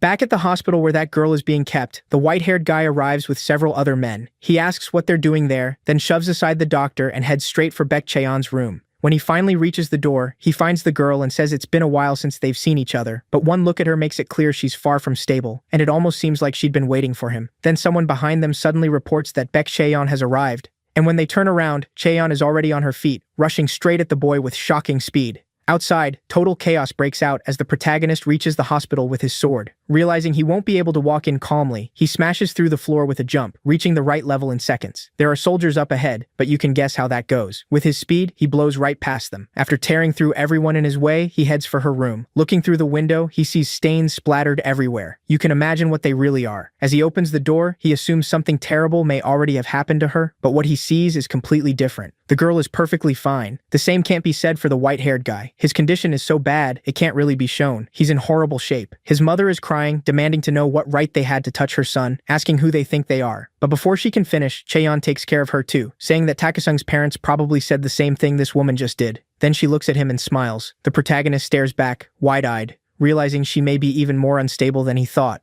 Then a memory takes us back to the day Cheon was introduced to his class. She had transferred from Hoyun Girls' School before coming there. In her introduction, she said she hoped everyone would get along. The teacher added that she had some of the best grades at her old school and warned the class to work hard from now on, or they'd be left behind. Back in the present, the protagonist looks at her with dull, empty eyes because he still can't believe she's alive. In another flashback, we see her apparently helping him. The protagonist tells her not to, and for the first time, she hears him actually speak. She even wonders if he could talk at all. He says he hasn't lost anything and doesn't need anyone's help. She says she knows that, but the truth is, inside those trash bags, some of his school supplies had been thrown away by the 8. She had already figured it out and was helping him search through the garbage. He warns that if people find out she's helping him, she'll be targeted too. But she says if anyone sees them, she'll just make fun of him too, pretend she's mocking him, and that way, they won't do anything to her. The protagonist is struck by how she handles things, and he even bites his lip, overwhelmed that someone would do all this for him. In another memory, Shaoni had called him into an empty classroom so they could be alone. The boy was already nervous. If anyone saw them together, she'd probably become a laughingstock. But she tells him she got a confession that day. He says that's nice, but she wonders if he really doesn't want to know who it was. He replies that she's pretty and popular, so that's only natural. She asks again if he really doesn't want to know which guy she turned down. Then she reveals it was Lee Soo-hoo, one of the 8. The protagonist is visibly shocked. He says Soo-hoo is the student council president's son, from a family known for academics.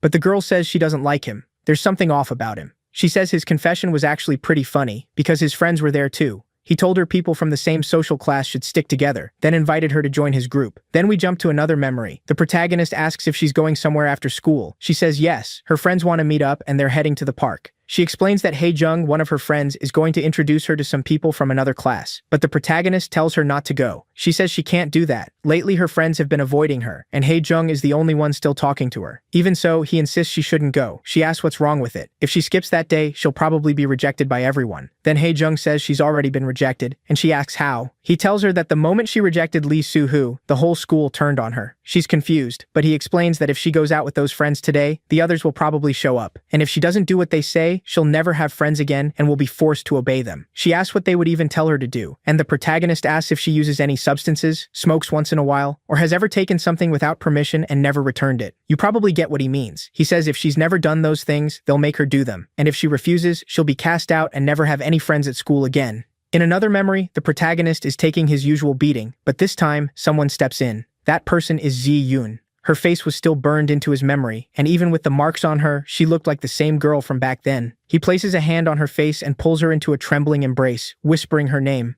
Then another memory takes us back to that day. The protagonist is on the ground, apparently after stepping in to stop what they were going to do to Ji-yoon. The guy with stiff hair demands to know how he dared interfere. On the floor, the protagonist can only groan. The thug asks why he's so interested in his friend's toy, and who said he could steal her from them. He demands to know what the girl is to him. On the other side, she was lying on the ground too. The green-haired girl says they'd better make sure they really crush his little toy. The white-haired one says she's making too much fuss. After all, the one rejected by the group was Lee Soo-hoo. The president's daughter says she'd heard he had been spending a lot of time with her and asks if they were dating. He stays silent. In that state, he probably couldn't even answer. Lee Soo-hoo just laughs and asks if they really are dating. Soo-hoo-yoon wonders if that could be true, but can't believe it. He thought they only talked. The president's daughter looks angry that he interrupted their fun. As Soo-hoo-yoon steps closer, he realizes he's only making Soo-jung even angrier, and then starts doing exactly what you'd expect. The protagonist begs them to stop. He'll do anything. All he wants is for them not to touch Si-yoon. The psycho's grin makes his intentions obvious, and in that moment, what you'd been fearing is about to begin. But then, to everyone's shock, Ji-yoon is suddenly on her feet, standing near the window, and without warning, she jumps. The thugs panic, wondering if she just died. The protagonist's face says it all. He has no idea what happened, or why this was happening to her, and to him. Back in the hospital, his hand is on the girl's face, as if savoring the warmth of her touch. When he calls her name, she cups his face and says he's probably cried a lot.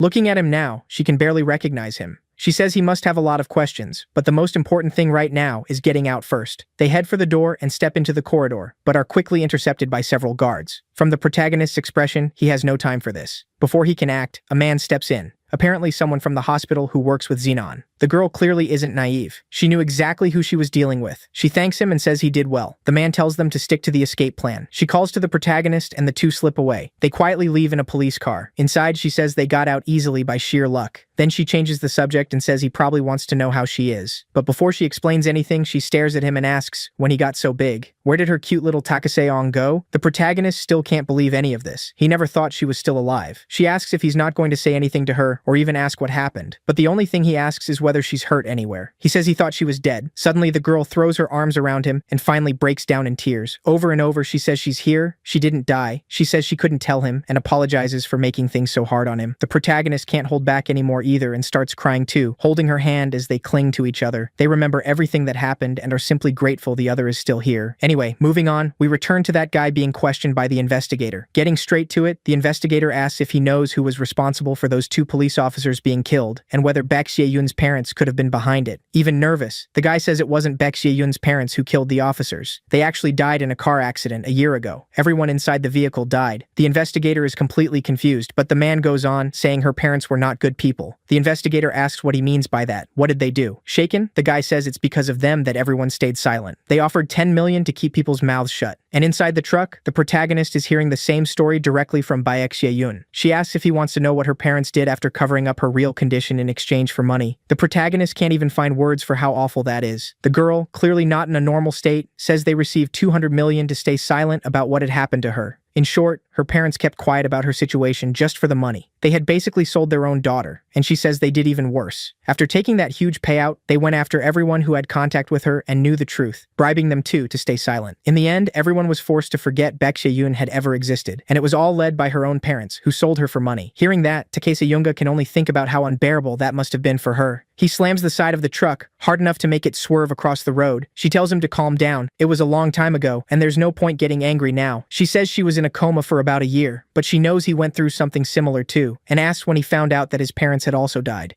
But the protagonist still can't contain himself, and the rage on his face is obvious. She says that when she woke up, the people around her told her everything her parents had done. In that moment, she says, she almost wished she had died too, because then she wouldn't have had to live through any of it. Cutting her off, Baek Ye-yoon asks where her parents are now after everything they did to her. She says they're dead, killed in a car crash a year ago. Then the scene shifts. We're back in the hospital room, where there was even a drawing of that crash on the wall. After traveling for a long time, they finally reach their destination. Apparently, they plan to leave from there by boat to throw the soldiers off their trail. The protagonist keeps asking if she has any other relatives and wonders what happened to her brother. She says he was forced into the army not long after their parents died. Baek Ye-yoon can't understand how he could leave his sister alone like that, but she says it wasn't his choice. While he was heading home, the military police basically forced him to enlist and took him away. They were trying to control everything connected to this girl. The protagonist says he's heard enough. He already knows what happened. But she says there's more, and asks if he isn't curious about the people who helped her. He cuts her off again and says he'll do his part. He'll take revenge on everyone involved, everyone who made her suffer. She tells him he doesn't need to suffer for her. He already has enough problems. Still, he says this won't be hard for him and promises her he'll deal with every last one of the people who put her through this. He even says he'll do it in her name, and together, they'll get their revenge. But she lowers her head and gives him a strange little smile. She thanks him for being willing to help, but says she doesn't need him,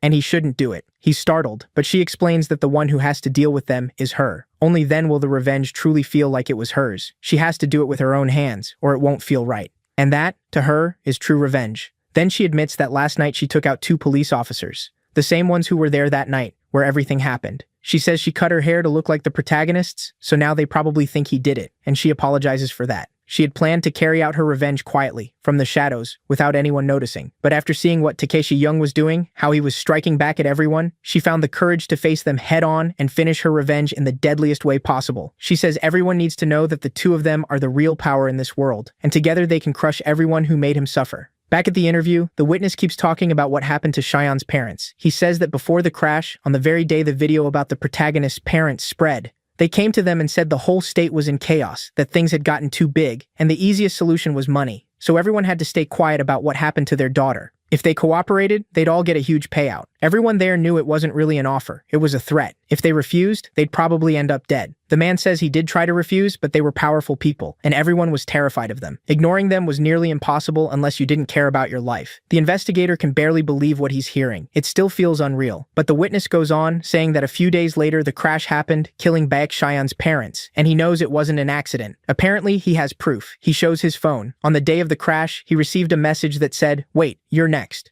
At that point, it looked like everything had been planned, even the crash itself. The investigator says that makes no sense. Who would have ordered something like that? Maybe the people being bribed, maybe outsiders, or maybe even Tae Se-young, but he doesn't know the protagonist was in a coma back then, so that theory falls apart. Just then, another man opens the door and walks in. He says he told him to investigate Baek Cheon's parents, and demands to know what he's doing here. But the investigator says there's nothing to investigate. Baek Xion is very much alive. The man asks what that means, and he says he got word that Take Se-young is going to see her. The police and the military are already heading for them. The investigator grits his teeth and wonders why the police are involved at all. They're tactical forces. The police will only get in the way. Things are going badly for him. Back on the boat, the girl tells him to keep pursuing his revenge to the end. She won't stop hers either, and they should each take revenge in their own way, without interfering. She says her revenge is something she has to face alone, but the protagonist can't accept that. He hasn't seen any sign she can protect herself, and he's scared of what might happen to her. She keeps saying the world has to become a better place, and the less evil there is, the more good can reign. That's why she has to get rid of all of them. He asks how she plans to do that, and she says she's going to create a new world. She's starting to sound like Kira, talking about wiping out evil, and her expression makes it clear she's not in a stable state of mind. Then another boat approaches, larger than the one they're on.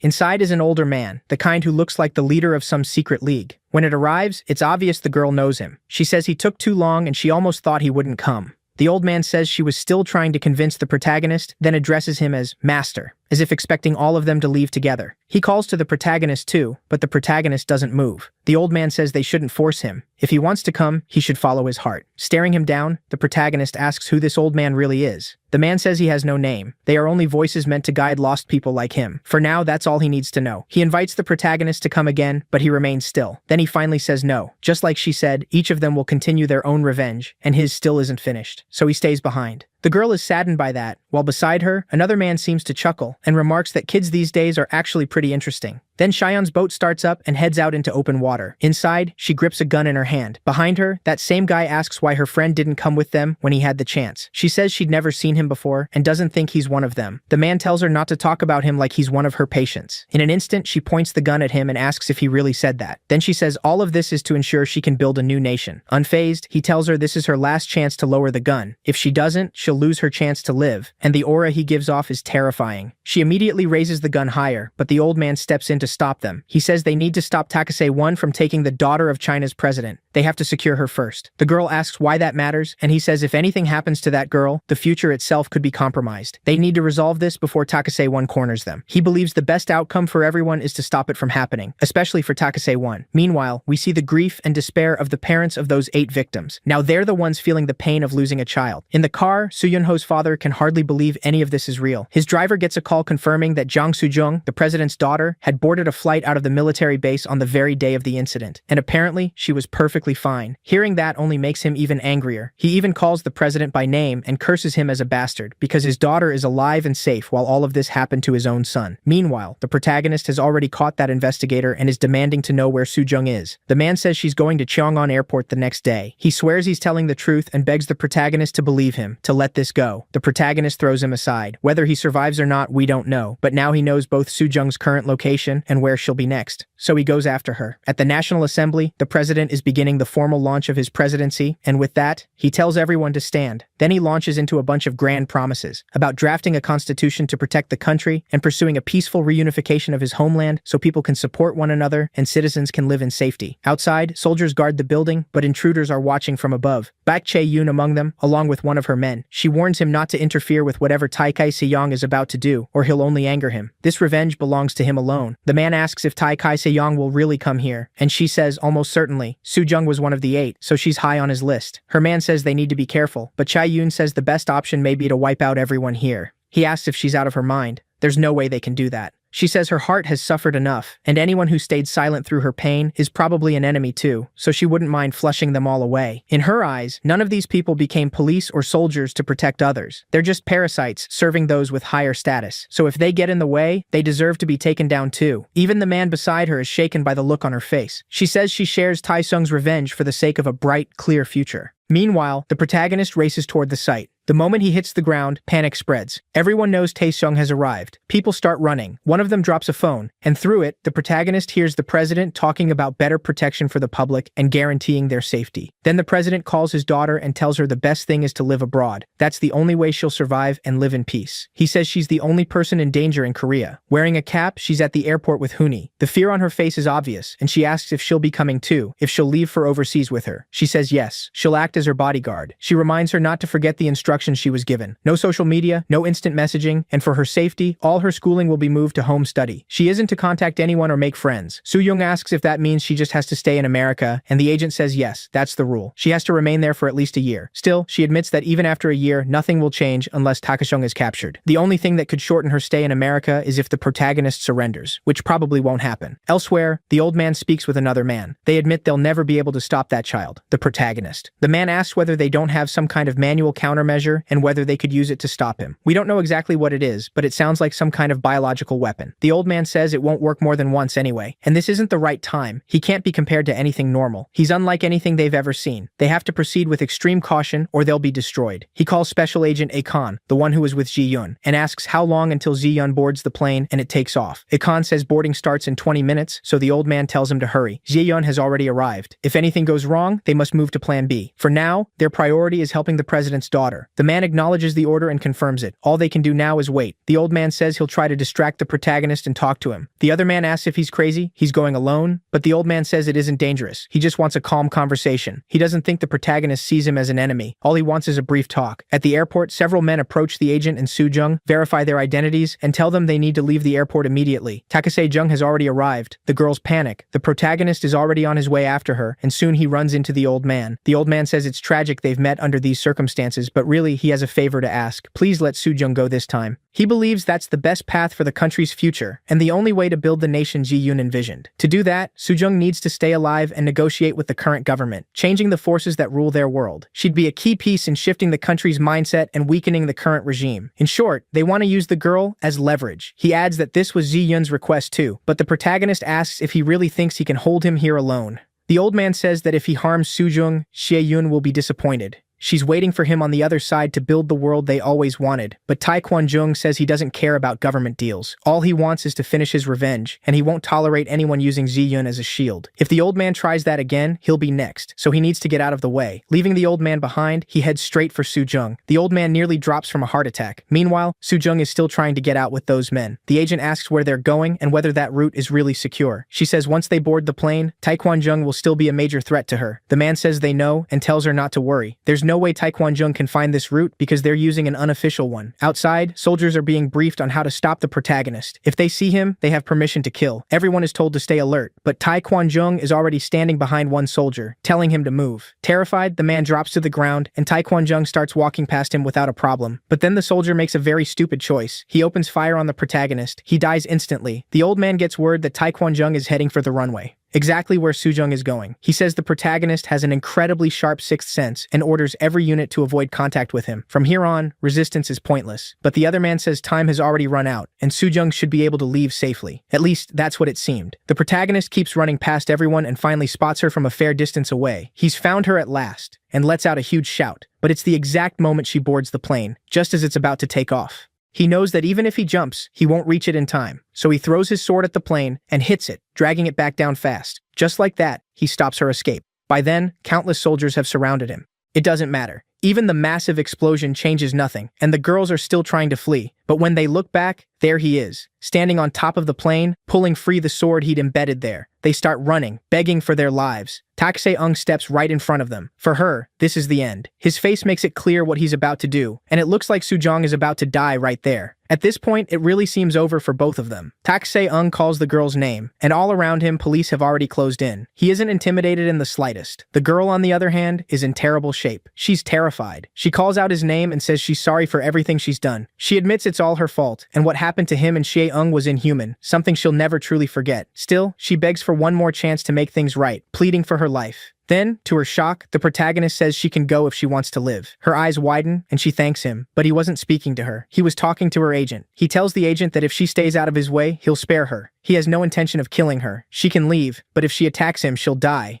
The agent realized she had a chance to escape and didn't hesitate. As she started to get up, Soo-jung begged her not to go, pleading with her not to leave her alone. Right there on the spot, the girl kept begging to be saved, then started calling for help from all the soldiers around them. Suddenly, she snapped, shouting that she was the president's daughter and demanding that they protect her, asking why no one was doing anything. But by then, the protagonist had already raised his sword and was ready to finish the job. With a single slash, he split the girl in two. The satisfaction on his face said it all. He had finally taken revenge on her, and another of the 8 was gone. In his mind, he speaks to his mother and father, telling them only one remains. That was the end of Sujong. Meanwhile, in a government office in Japan, several men had gathered to discuss whether there was any way to pressure Takase-young. One of them orders tighter security for everyone connected to him around the world. They don't want to provoke the protagonist even further. Still, they believe they need to find some way to stop him, and wonder where the source of his power comes from. By now, it's clear that everything he does goes far beyond human limits. They also think that instead of killing him, they should seize that power and study it, because it could help create a different world. In their eyes, killing him would be a waste, and the global order could be reshaped by whichever country obtains that power first. The bald man says that neither weapons, nor even an army can overpower the protagonist. They believe that if thousands of soldiers were trained the same way, and managed to gain similar power, they could dominate the world. The question is what happens after that. Cut to the United States, where that scientist is talking to the blonde guy. He shares information about who would lead the special forces assigned by China, Zhao Xingqiao. He now sees the whole world mobilizing to find some way to stop the protagonist. He says it's only a matter of time before Takase-young becomes a global threat. The blonde man says China probably already has 3,000 agents on their soil, and that the protagonist is spiraling out of control. That makes the scientist angry. If they're there, they're acting as spies, trying to learn what they're doing. The blonde man adds that they've also started noticing Japan's movements. It was obvious now. The world was beginning to mobilize in response to everything happening. He asks the scientist whether he has any interest in striking first, since if they get close to Takase-young, they might be able to claim his power before anyone else. But the scientist stays calm and says that won't happen. The blonde man asks how he can be so sure, since those countries have enormous political influence, top-tier equipment, and are definitely ready to ignore diplomatic consequences if it means capturing the protagonist and using his power. The scientist asks if he wants to make a bet because he believes none of them will capture the protagonist. If he truly loses control, everyone is finished. No special force can stop him. The blonde man wonders whether he could be bribed with money and power, but the scientist says that if that were what he wanted, he'd already have it.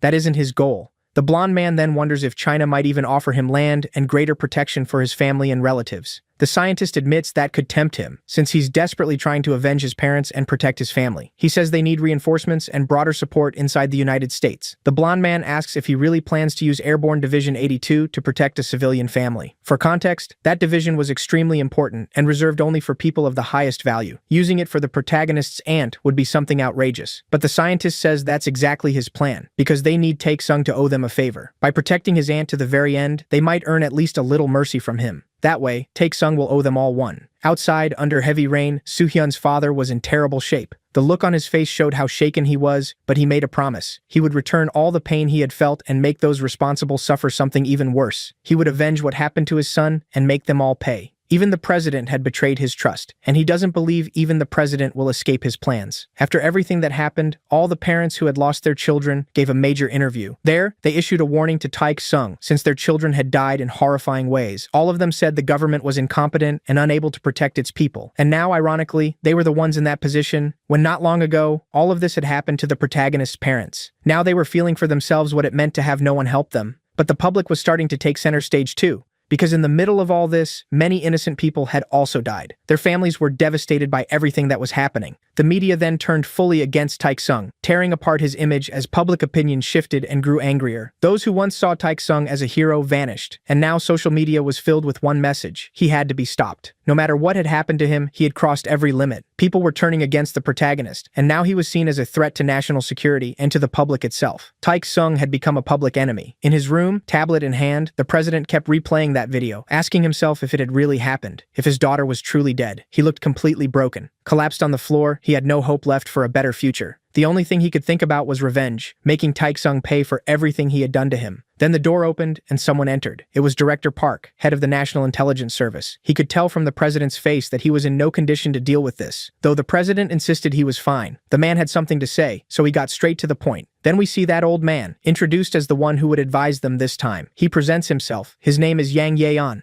Director Park explains that Mr. Yang had served as a training instructor long ago. In fact, he was one of the men who helped build the foundation of the country before retiring. In short, the old man was someone very important. The president asks if there is any way to stop Taek-sung, and the old man says yes, it's possible. The president is stunned and immediately asks what he needs, saying he'll provide whatever it takes. But the old man says that first, they must arrest Young Da-hun, the last of the 8 still alive. The president asks why, but the answer is obvious. He's the only one left standing, which would draw the prodigy's attention. Out in the city, Taek-sung kept causing chaos, smashing through everything in front of him. The soldiers had already been ordered to retreat. He wondered why. They were face to face with the protagonist, so why weren't they allowed to act? Still, they remained in place. Then, stepping forward, a huge man began staring him down, claiming his abilities didn't matter. He was a former world boxing champion, and at least in size, he matched the protagonist. He challenged him to a fight, just the two of them. But with one light punch, the guy was sent flying straight into a building. Even he couldn't do a thing. Above them, several helicopters began surrounding the area. From inside, the protagonist spotted Young Da-hun. He was fleeing the scene.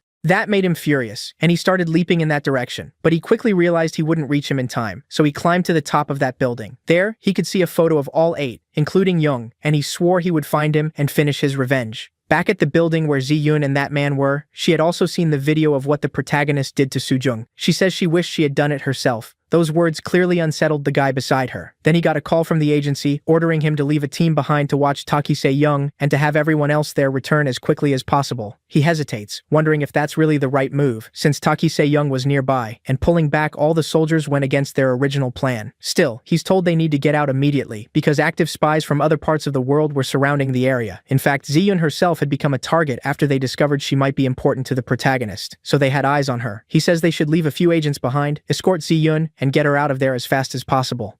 That she's the most important person they need to protect right now, and that she'll definitely be the key to stopping the protagonist someday. He keeps insisting she's their top security priority, even above his own life. They have to report any move Shie-won makes, and she isn't to go anywhere without permission. He assures her he heard her message, and the girl realizes she overheard part of it. She wonders if she'll have to go back too, but he says he's only following orders from above and asks her not to be angry with him. Meanwhile, aboard the helicopter, Young and Da-hun, along with the president and the old man, arrive at the site. The president wonders why there's nothing in the area. It just looks like empty forest. Then, pointing to a hidden spot, the old man says they're going below it, into what is basically a massive tunnel. They get into a car and head toward the secret base. The president is still curious about what exactly this place is, but the old man says they're almost there and that he'll explain everything when they arrive. Once they stop in front of the enormous gate, the president realizes it's a huge facility. He's stunned. He didn't even know this place existed, and it's absolutely massive. Inside, the old man says this is where they'll capture Taeki 101. The president starts getting irritated and asks what the plan actually is, since no one has told him anything. Looking over the structures, he thinks Taki 101 could tear this place apart easily and that it doesn't seem especially secure. But the old man says they have a setup designed to neutralize him. The president still doesn't understand, and the old man adds that the method has already been proven. The president asks what that method is, and the old man says someone with strength, speed, and senses just like Taki 101 had already existed in the past. The president asks what he's talking about, and the old man says it happened around 30 years ago. The president calls it nonsense. He's never heard of anything like that. He asks how someone like that could have existed without anyone talking about it, especially when the entire country is panicking because of this current one. Not even the president had heard about an incident from 30 years ago. The old man explains that back then, it was easy to shape public opinion and much harder to access information than it is today. The president says that even so, it's impossible no one would know. But the old man says something had been done to the citizens, and they remember it differently. In fact, even the president already knew who this man with all those powers was. The conversation is getting even stranger, but the old man finally says his name was Marushi. At once, the president seems to remember something. Director Park explains that Marushi was, for a time, the best agent in the Korean CIA. The president realizes then that he had worked for the country and asks where he is now. But the old man says he's long dead, no longer in this world. That's what makes it strange. With all those powers, what could possibly have taken him down? The president is confused. If he worked for Korea, then who killed him? And if even he died, that meant the protagonist could too. The old man says that, to be precise, the group responsible for killing him and containing him wasn't part of the government's plan. It was the North Koreans who created the operation to capture Marushi. And it all happened because, on one occasion, he alone successfully carried out a mission that destroyed 3 North Korean military squadrons all by himself, the same way Taek Young is doing now. And back then, he was even younger than the protagonist is now. The president says that even someone like him was captured and killed. The old man says yes, he was captured, but they failed to kill him. He explains they never intended to kill the protagonist either, only to capture him and use his power. But in the end, Marushi still managed to escape. The president is still deeply confused and asks, once and for all, how he died. The old man says he was killed while fighting rebel forces. The president can't believe it. A man that strong shouldn't die over something so minor. Marushi Young had infiltrated a submarine in the East Sea, and while carrying out his mission, the submarine sank to an extreme depth. Even he couldn't make it back to the surface.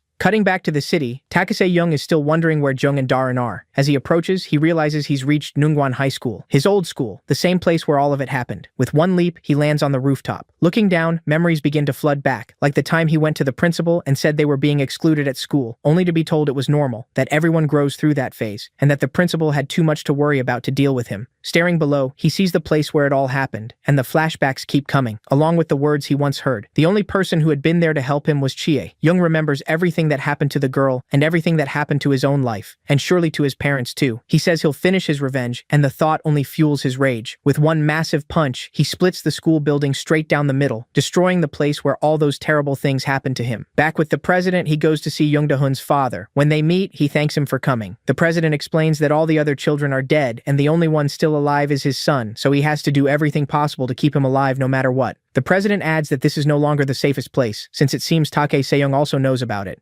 Jung Da-hoon looks terrified. The president says that according to the unit commander, Takase-young is already moving toward this place. Since the boy is now his only target, the president plans to move him to a secure location they've prepared. The boy's father asks if they're sure this is necessary, then thanks the president for coming himself. The president says he came personally because he knew the man wouldn't hand his son over to just anyone. If someone else had come, he might not have believed them. The father can only thank him, but of course it isn't that simple. The president has another plan. In the car, he barely even tries to talk to the boy. He says everything will be fine, but his face gives away his real intention: to use him as bait. Outside the school, Takase-young keeps moving. A car has just arrived in front of him, and back at the secret base, they've reached their destination. Jung Da-hoon asks where they are, and the president says it's a place even Takase-young won't find. He tells him not to worry, they'll capture him and kill him. Meanwhile, the car that stopped in front of the protagonist points him to the exact location where Jung Da-hoon is being taken and tells him to stop sending innocent police officers and soldiers to their deaths. Takase-young says all of this is their fault. They attacked him first. Ignoring everything else, he heads for Jung Da-hoon to finally bring his revenge to its end. At the base, Director Park congratulates the president for bringing the boy. The president says he had to speak to the boy's father in person to make it happen, since he wouldn't trust just anyone with his son. Director Park praises him and asks about the boy's condition. The president says he's badly shaken, and inside a chamber, the boy pounds on the door, begging to be with his father. He's essentially trapped behind the screen, and the old man watches everything as the boy begs to be let out. The president wonders if they really can draw the protagonist's attention and make him come there. The old man says that as long as Jung Da-hoon is there, Takase-young will have no choice but to enter the base. The president wonders whether he'll realize it's bait, since the whole thing feels too suspicious. The old man says it isn't just a trap. If Jung Da-hoon is there, he'll serve a purpose, and not just by drawing the protagonist in. What the old man really means is that the boy will still serve as bait even after he's dead. He's been handed over so the protagonist can finish his revenge, and only after that will they put their real plan into action, because he has to believe it isn't a trap.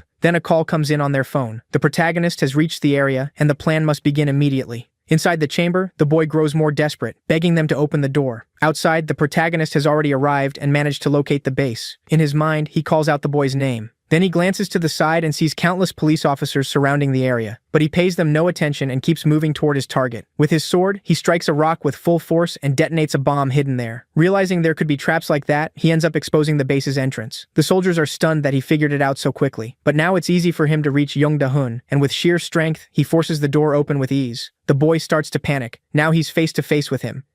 He tried to run, only to stop short at the sword lodged in the ceiling. Behind him, the protagonist stood ready to finish his revenge. The hide-and-seek was over. This would be the end for all 8 of them, including Tae-seung. At last, he could put everything that had happened to rest. Now, cutting to outside the base, some police officers gave the order for the bomb squad to move, and a huge explosion went off. It did absolutely nothing to Tae-seung. Now he could finally do what he came there to do. You could see it on his face. He was completely unhinged, on the verge of doing the one thing he'd waited so long for. He hurled Da-hoon into the wall, and the impact alone caused him intense pain. Da-hoon groaned on the floor, but then Tae-seung stomped down on his leg. He ordered him to get up, but as Da-hoon tried, he noticed a strange gas pouring into the chamber from above. The moment he stood, Tae-seung struck again, sending him flying across the room. Then the protagonist grabbed him by the neck and pinned him to the wall. At that moment, he realized his vision was starting to blur. Pressed against the wall, Da-hoon started laughing like a madman, calling Tae-seung an idiot. Something was being pumped into the chamber to weaken him. Outside, watching through the cameras, the president asked the old man what that fog in the chamber was. He wondered if it was some kind of biological weapon, but the old man said none of that would work on Tae-seung. His body was far too strong, and his system could withstand anything a human could endure. So the president asked what it really was, since it clearly wasn't what he thought. The old man answered that it was a rather special substance. To put it simply, weed. The president was stunned. How was that supposed to help? The old man explained that in a massive enough dose, it could still distort Tae-sung's senses. He knew it wouldn't kill him, but with that much of it, the president could only think his country might go bankrupt. This old man had used an absurd amount. The old man said it might at least impair his vision, and for now, that was enough. Back to the protagonist, he was finishing Da-hun off, and with one final punch, he sent the bastard flying. His revenge was complete. Under his breath, he spoke the names of his mother, his father, and Zi-yun. With a disturbing smile, he declared that his revenge was finally over. He'd sent every last one of them to the grave. But while he smiled, he started feeling strange and realized it had to be that haze filling the chamber. At that moment, the old man gave an order, and the floor beneath the protagonist suddenly opened. He started to fall. He reached for the wall, trying to stop himself, but it was coated in oil so he couldn't get a grip. Takaseyong kept falling without end. At the bottom of the shaft, he finally saw who was behind all of this. In the distance stood the president, the old man, and Director Park. He immediately started shouting the president's name. The protagonist hit the ground, his senses already badly affected. He kept calling out to the president, while the old man ordered them to continue the plan. From the top of the shaft, several flashbangs were thrown straight at him, further wrecking his sight. The old man believed that between the drugs and the flashbangs, Tae-sung's senses would be completely scrambled. And for the moment, it was working. The president thought this was their chance to kill him, but the old man said that even with his senses impaired, nothing they had would be enough to put him down. If they wanted to get rid of Takaseyong, they had to follow his plan. Director Park added that countries around the world were fighting each other just for a chance to capture the protagonist. He thought they should try extracting some of his DNA so they could study him. The president hated the idea. He just wanted this nightmare ended for good. The old man replied that they should learn from Korea's failed plan with that earlier guy who resembled the protagonist. They shouldn't attempt something beyond their limits. Trying to take anything from Takaseyong might not work at all because he'd learned from the past and the same trick wouldn't fool him twice. He also knew the substances they used now probably wouldn't work a second time, since with senses like his, he'd adapt perfectly by then, and if he escaped this time, they would never capture him again. So he asked if Park was really sure about trying to extract DNA. That shut Director Park up fast, and he changed his tune immediately. The old man said they should move to the final stage, and from above the chamber, something like cement started pouring down onto the protagonist. He knew bullets lose force in water, and cement was even denser. If they dumped it over the protagonist, his movements should be completely restrained. Once immobilized by the hardening mass, he wouldn't be able to use his strength at all, just struggle uselessly. The president asked how long it would take before the protagonist could move again and try something. The old man said he had no idea how long they could keep him trapped, but he was certain that even now, Tae-sung's body was developing resistance to this kind of attack. The president could only stare, shaken by how overpowered he was. Still, he knew they had to finish everything before Tae-sung came back to his senses. Meanwhile, inside Takeshi Young's mind, he heard a voice. It seemed to belong to the owner of the sword, telling him to come back, that it was still too soon for him to face Arab. The protagonist had no idea who Arab was, but the voice kept talking, saying he must not show weakness by letting himself die. Only his rage could move mountains. In front of him stretched a strange landscape, while the voice kept echoing in his head, saying that the one with an endless fighting spirit would receive the sword's blessing. And this was the moment Takeshi Young would finally receive that blessing, the very one he'd wanted since the days he trained on his rooftop. Before him lay a completely devastated world, and the man said that when they met again, he would do something, but unfortunately, we never find out what. Cutting back to the base, some soldiers were inspecting the area, even trying to pull Takeshi Young's sword out of the ceiling, but they couldn't budge it. It was far too heavy. They wondered how Takeshi Young could lift that thing with one hand when it would probably take several men to move it. Then one of them noticed something strange. With his hands on it, he could feel the blade trembling. He warned his partner that something was wrong with the sword. Right then, a massive force burst out of it, so powerful it even shook the trees around the perimeter. Something bizarre was happening, and down inside the cement, his body nearly petrified, Takeshi Young opened his eyes. Using sheer strength, he began cracking apart all the concrete piled over him and broke free. The old man and the president immediately realized something was wrong. The protagonist was breaking through the cement. At the same time, the sword stuck in the ceiling started radiating even more power, then apparently tore through the structure and flew toward Takeshi Young's body. The soldiers noticed it had vanished. Down below, the president asked Governor Yang whether the protagonist had already regained consciousness. The old man admitted he hadn't expected him to wake up so fast. Still, that wouldn't change their plan. No matter how hard he fought, there was no escaping this place. At that exact moment, a huge tremor shook the facility. He wondered what was happening as the sword burst through the ceiling and entered the area where they were. It almost looked alive. He asked what it was doing there, and the old man snapped that this was the perfect time to run. They had to go now. As they fled, the sword moved on its own, heading straight for Takeshi Young and smashing through the concrete that had pinned him down, shattering it completely. In a panic, they rushed to a nearby car and decided they had to get out of there as fast as possible. While they were on the move, the old man said he was activating his final plan. He was going to bury Takeshi Young in that place, so they needed to get clear before the detonation. He informed the commander that the plan had failed and that Takeshi Young would escape at any moment. The commander replied that preparations were complete. Everything was ready. By the time they finally crossed the end of the tunnel, they were outside. The driver asked where to go, and Director Park told him to head for the helicopter immediately. As they made for the helipad, a massive explosion erupted, and the entire place began to collapse. The old man yelled for the driver to floor it. Then, shooting out of the tunnel, the sword came flying at high speed, cutting through the surrounding trees as it raced toward their car and slammed into it. The vehicle spun out, crashed into a tree, and left them all stunned. The sword then flew straight back to Takeshi Young, and now it was clear. He really had received the sword's blessing, letting him control it however he wanted. The crash had thrown the president to the ground, and he started cursing Takeshi Young. He demanded that Takeshi give back his daughter. But Takeshi Young barely reacted. He looked into the president's eyes and, remembering what had been done with the sword, seemed to ask his own parents if they would return him too. Then, without a second thought, he controlled the sword and drove it straight through the old man. That was likely the president's end. Inside the car, Director Park was still alive and opened fire on Takeshi Young, but it did nothing. With a flick, Takeshi sent the sword at him, killing him on the spot. He then noticed Director Yang had escaped, but for now, the president came first. The others could wait. Meanwhile, at the Blue House, people were asking where the president was and why the meeting hadn't started. Everyone was already assembled when, entering the room, the secretary announced she had terrible news. President Yang was dead. The room erupted, and people panicked, wondering what they were supposed to do now. They couldn't just hold another election. Then an old man walked in through a rear door, telling everyone to calm down. He was here, so there was no need to panic. The secretary looked relieved, because this was the party's former leader, a man who had served in Congress for 8 consecutive terms. He was the one behind everything, the one giving orders to the president, and he was also the president's father. His name was Jang Yong-hoo. He stepped forward and told the secretary to schedule a press conference for later.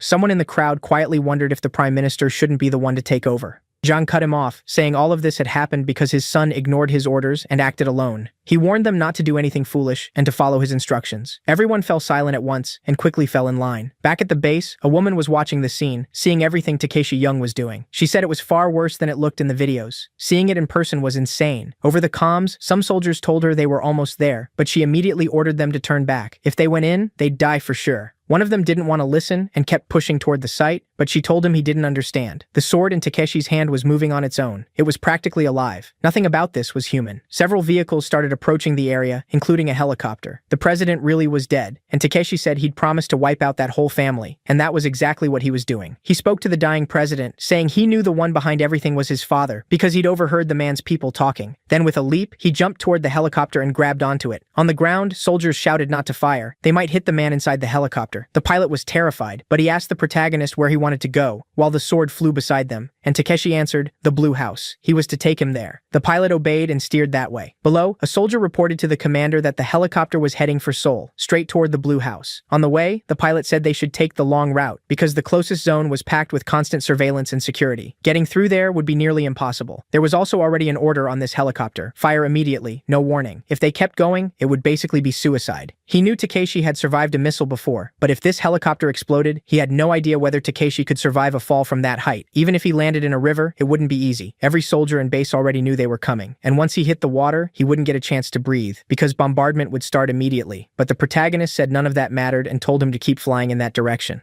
The pilot started lamenting his fate. He knew that once they crossed that line, the helicopter would be bombed. Takeshi Young had superhuman abilities, so maybe he'd live, but the pilot wouldn't. As they neared the capital's defense command, word came in that Takeshi Young had boarded a helicopter, and bullets immediately began tearing through the air toward it. The gunners didn't care at all about the soldier inside and kept firing without hesitation. But Takeshi used his sword like a spinning fan, deflecting every shot. The pilot couldn't believe what he was seeing, but once Takeshi pointed the way and told him where to go, the helicopter headed there. On the ground, someone demanded to know how they still couldn't bring down one simple helicopter. How could they be this incompetent? The constant attacks were starting to annoy the protagonist, and with his sword, he began wrecking everything around him. Looking down afterward, he realized the city had already suffered enormous damage, but he kept moving toward his destination. At the Blue House, the old man began mourning his son's death, especially now, when he had finally reached the place he'd always wanted. He truly seemed to feel the loss. Then, in his office, the secretary rushed in again to report that Takeshi Young was coming there, and they needed to retreat. The old man said he understood, and we cut back again, to the helicopter. As they crossed the city, more shots kept coming, but Takeshi still knocked them all away with his sword. He knew the helicopter couldn't hold out much longer, so he decided to try something else. Using the sword for support, he grabbed the pilot in his arms and took off, flying, while holding onto the blade and moving even faster across the city. At this point, Takeshi had become absurdly overpowered. Apparently, he could even fly now. At that speed, he quickly closed in on the Blue House and reached the surrounding surrounding area. The moment he touched down, reports came in that Takeshi Young had breached the Blue House. Soldiers immediately surrounded them and warned that they wouldn't let him cross that line. He answered that anyone who wanted to die could shoot. That would be the signal for them all to begin. Then we cut to the committee, where they said the military was bombing the entire city and causing massive civilian casualties. If this kept up, their credibility would collapse, and the city was already descending into chaos. One of them asked whether they really intended to keep going like this. The old man replied that the government couldn't just sit idle while being attacked. But another man said this was madness.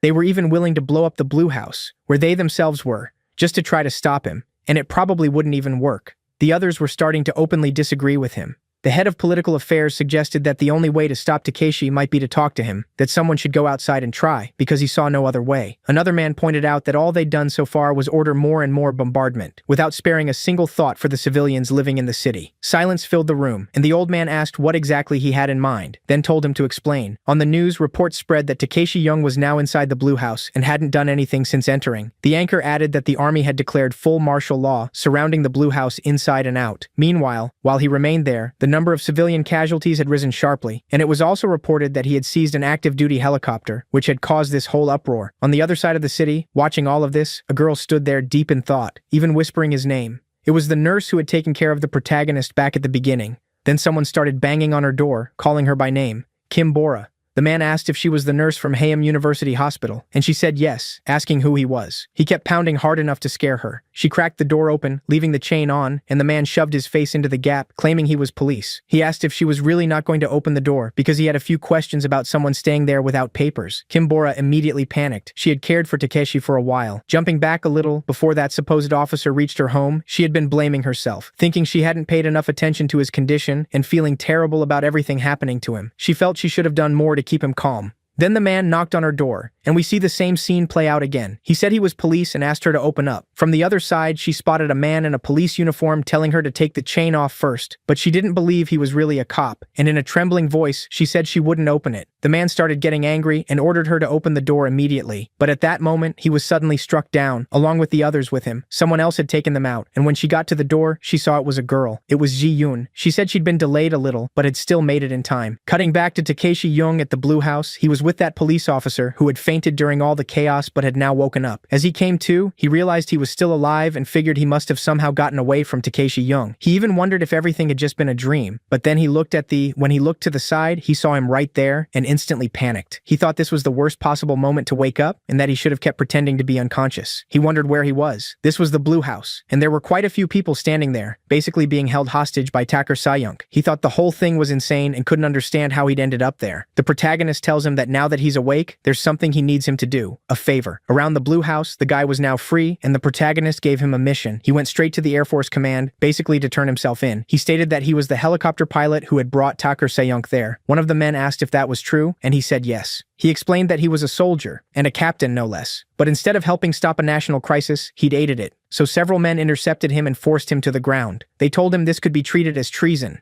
and that military prosecutors would investigate him before taking him to court. Meanwhile, as he was being escorted away, they put him in a vehicle. To him, facing military prosecutors and a treason trial was 100,000 times better than staying with Takur Sayunk. At least there, he had a better chance of getting out in one piece. But then the truck they were in suddenly flipped over, and he was thrown out. In midair, Takur Sayunk caught him. He hadn't escaped at all. All the soldiers around them quickly surrounded them and gave the order to fire. The protagonist threw him to the ground and with a leap, left the area again. The guy couldn't understand why he was doing this to him. Even so, he returned to the military command once again. The man there asked how he'd come back, and why he'd run in the first place. Takur Sayunk had invaded the command base because he was looking for him. The officer asked if he was seriously trying to commit treason, but the soldier said he had a message from Takur Sayunk, something for future negotiations. If any of them laid a hand on Han Ji-hun, he wouldn't forgive them. And that man was none other than him. So the order given to everyone was clear. They were not to touch this soldier. Outside, Takur Sayunk watched everything, clearly working through some kind of plan. Back at that moment in the Blue House, Senior Secretary for Political Affairs Minri Untai had arrived. He came with the others from that meeting, and the soldier accompanying the protagonist received them right at the entrance, then guided them to the protagonist's current location.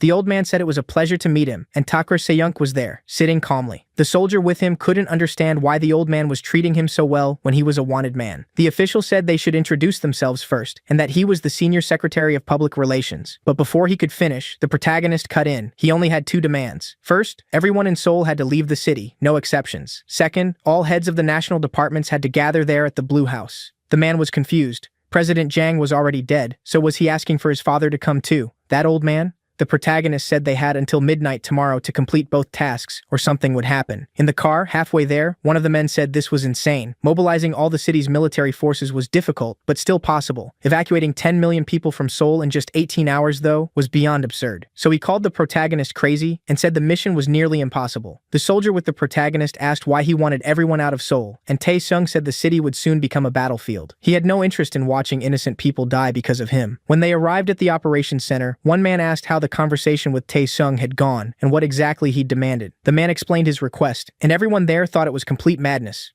basically impossible to carry out. The old man stayed silent after hearing it all. One official said they needed to move the government headquarters and the national councils to another city before anything happened. Another man argued that dealing with them would be easy enough, but the real issue was how to get Seoul's citizens out in only 18 hours. One of them said it simply couldn't be done, and they should ignore the demand. But another argued they at least had to show they were trying, because if they didn't show even that much, it could make the protagonist even angrier. He knew how hard this was. There were 18 million people. Another man asked if anyone realized how much an evacuation on that scale would cost. It would be over 2 million, he said, and would throw Seoul into total chaos. So who was going to take responsibility for that? And who would deal with the fallout? The old man remained silent. He knew that if the protagonist wanted everyone gathered there, it was because he planned to deal with him. Then we cut back to Kim Bora, the nurse who took care of the protagonist at the beginning. Chaeyeon was at her door, praising her for realizing those men weren't police. Still, she added, Kim Bora had been a little slow. The girl looked confused. She didn't know Chaeyeon. Chaeyeon introduced herself as Tae-sung's best friend, then snapped the door chain. She confirmed that the men who came for Bora had intended to take her somewhere unknown, and that they were Aegis Security. Aegis was the organization run by the blonde guy's father. Definitely not the police. Kim Bora seemed to know about the organization, which made things easier for Chaeyeon. Bora clearly understood what was going on and was prepared. Chaeyeon said they were both worried about Tae-sung, then asked if she wanted to come with her, though she was also pointing a gun at her, so it wasn't exactly a suggestion. Kim Bora started following her, and when she looked out the window, she saw more Aegis people below. Chaeyeon warned her that under no circumstances could she let them take her, because if that happened, they'd definitely kill her, so she had to make sure it didn't. Then Chaeyeon pulled out a stick of encapsulated TNT and threw it into the building, hitting some of the Aegis soldiers already moving in. Kim Bora wasn't used to seeing anything like that, and she was already getting scared. Chaeyeon told her they didn't have time for that. If she felt sorry for them, she could die with them too. Then the scene shifts to St. Michael Monastery, where several men had gathered. They were Chinese secret agents, there to spy on Korea. They discussed how other countries would probably show up as well, Germany and Japan included, so they needed to stay alert. The moment those forces appeared, they had to be ready. But as they watched the monastery, someone emerged from inside, and the person seemed incredibly strong. In the blink of an eye, that figure wiped out the entire Chinese unit. Apparently, he was a superhuman too, just like Taki. Then we moved to the Capital Defense Command, where everyone was gathered. They were discussing that exact incident, the destruction of the capital's defenses around the Han River, and how those troops had been ambushed across the city. The old man asked whether they had prepared properly, and they replied that they were ready for any enemy action. After all, they still didn't know who was behind it, since Takasayong was at the Blue House, so they were already suspecting that spies from other countries had entered the area. Back at the Blue House, the guy wondered why no one was doing anything. He hadn't seen a single evacuation order. There wasn't much time left until midnight, and only then did it hit him that he was probably a hostage. Even so, he felt strangely free for one, since no one was stopping him from moving around there. But he knew it didn't really matter whether he was free or not. Takasayong was with him, and wherever he went, he'd be found.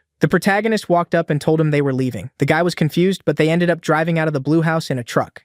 The news was immediately reported back to the organization, while the guy regretted that he had no idea where he was supposed to go, and was too scared to ask. The protagonist simply told him to keep driving forward, and he obeyed. The guy couldn't stop thinking about how terrifying he was, and as he looked at the streets, he saw people living peacefully. Some were even playing outside at a time like this. He wondered if they had never been warned, or if the alert system had failed. Apparently, no order had been given at all, even though this should have been an evacuation. Nothing had been done. He figured that now that the protagonist had taken over the Blue House, no one really had the option to choose what to do or not do anymore. The protagonist was basically in control of the country, so all they could do was obey him. Meanwhile, a helicopter seemed to locate where they were heading and began tracking them, and the protagonist was on his way to the National Assembly. The soldiers were furious, wondering what he planned to do at the National Assembly this time. There weren't even any troops stationed there. Then word came in that Takeshi-young had changed course. He was no longer heading to the assembly. The scene shifts to BTN Broadcasting, where the latest news is coming in. They were still reporting that Takeshi-young was on his way to the National Assembly. Just as the segment was about to begin, the anchor says that according to the latest reports, Takeshi Takeshi Jung is heading there now. Then the studio is suddenly struck by something, and stepping out from the back, it's Takeshi Jung. He had broken straight into the station. The soldier with him orders the staff to get the broadcast ready immediately and keep the cameras rolling. Everything the protagonist says must go live, or something very bad will happen. A moment later, the protagonist is already on every giant screen across the city, and on TVs all over Seoul. He announces that President Jung is dead and that he killed him himself. People panic instantly, terrified by the announcement. He reveals that he had already warned the organization, demanding that all Seoul citizens be evacuated by midnight, and that they bring the department leader to him, but they ignored him. And now that he knows who their leader is, he says everyone will be punished for it, because the government refused to take his demands seriously. Everyone is stunned. Even the soldier beside him had no idea he was about to say something this explosive. He admits that no matter how strong he is, he can't fight Seoul alone. But first, he says, if any troops are found that weren't withdrawn, he won't leave a single man alive. Back at the organization's committee, they wonder if he's insane, if this lunatic is really challenging the entire army. But one man says he's right. They have no direct way to answer this. The old man insists they must announce that the citizens will not evacuate and that he refuses to obey. If they don't stand firm now, the public will fall into chaos. The others can't believe he's doing this, but he says Taekseung would never slaughter innocent people, and he's convinced of that. Even if he did, it would only make the public hate him more. All 10 million citizens of Seoul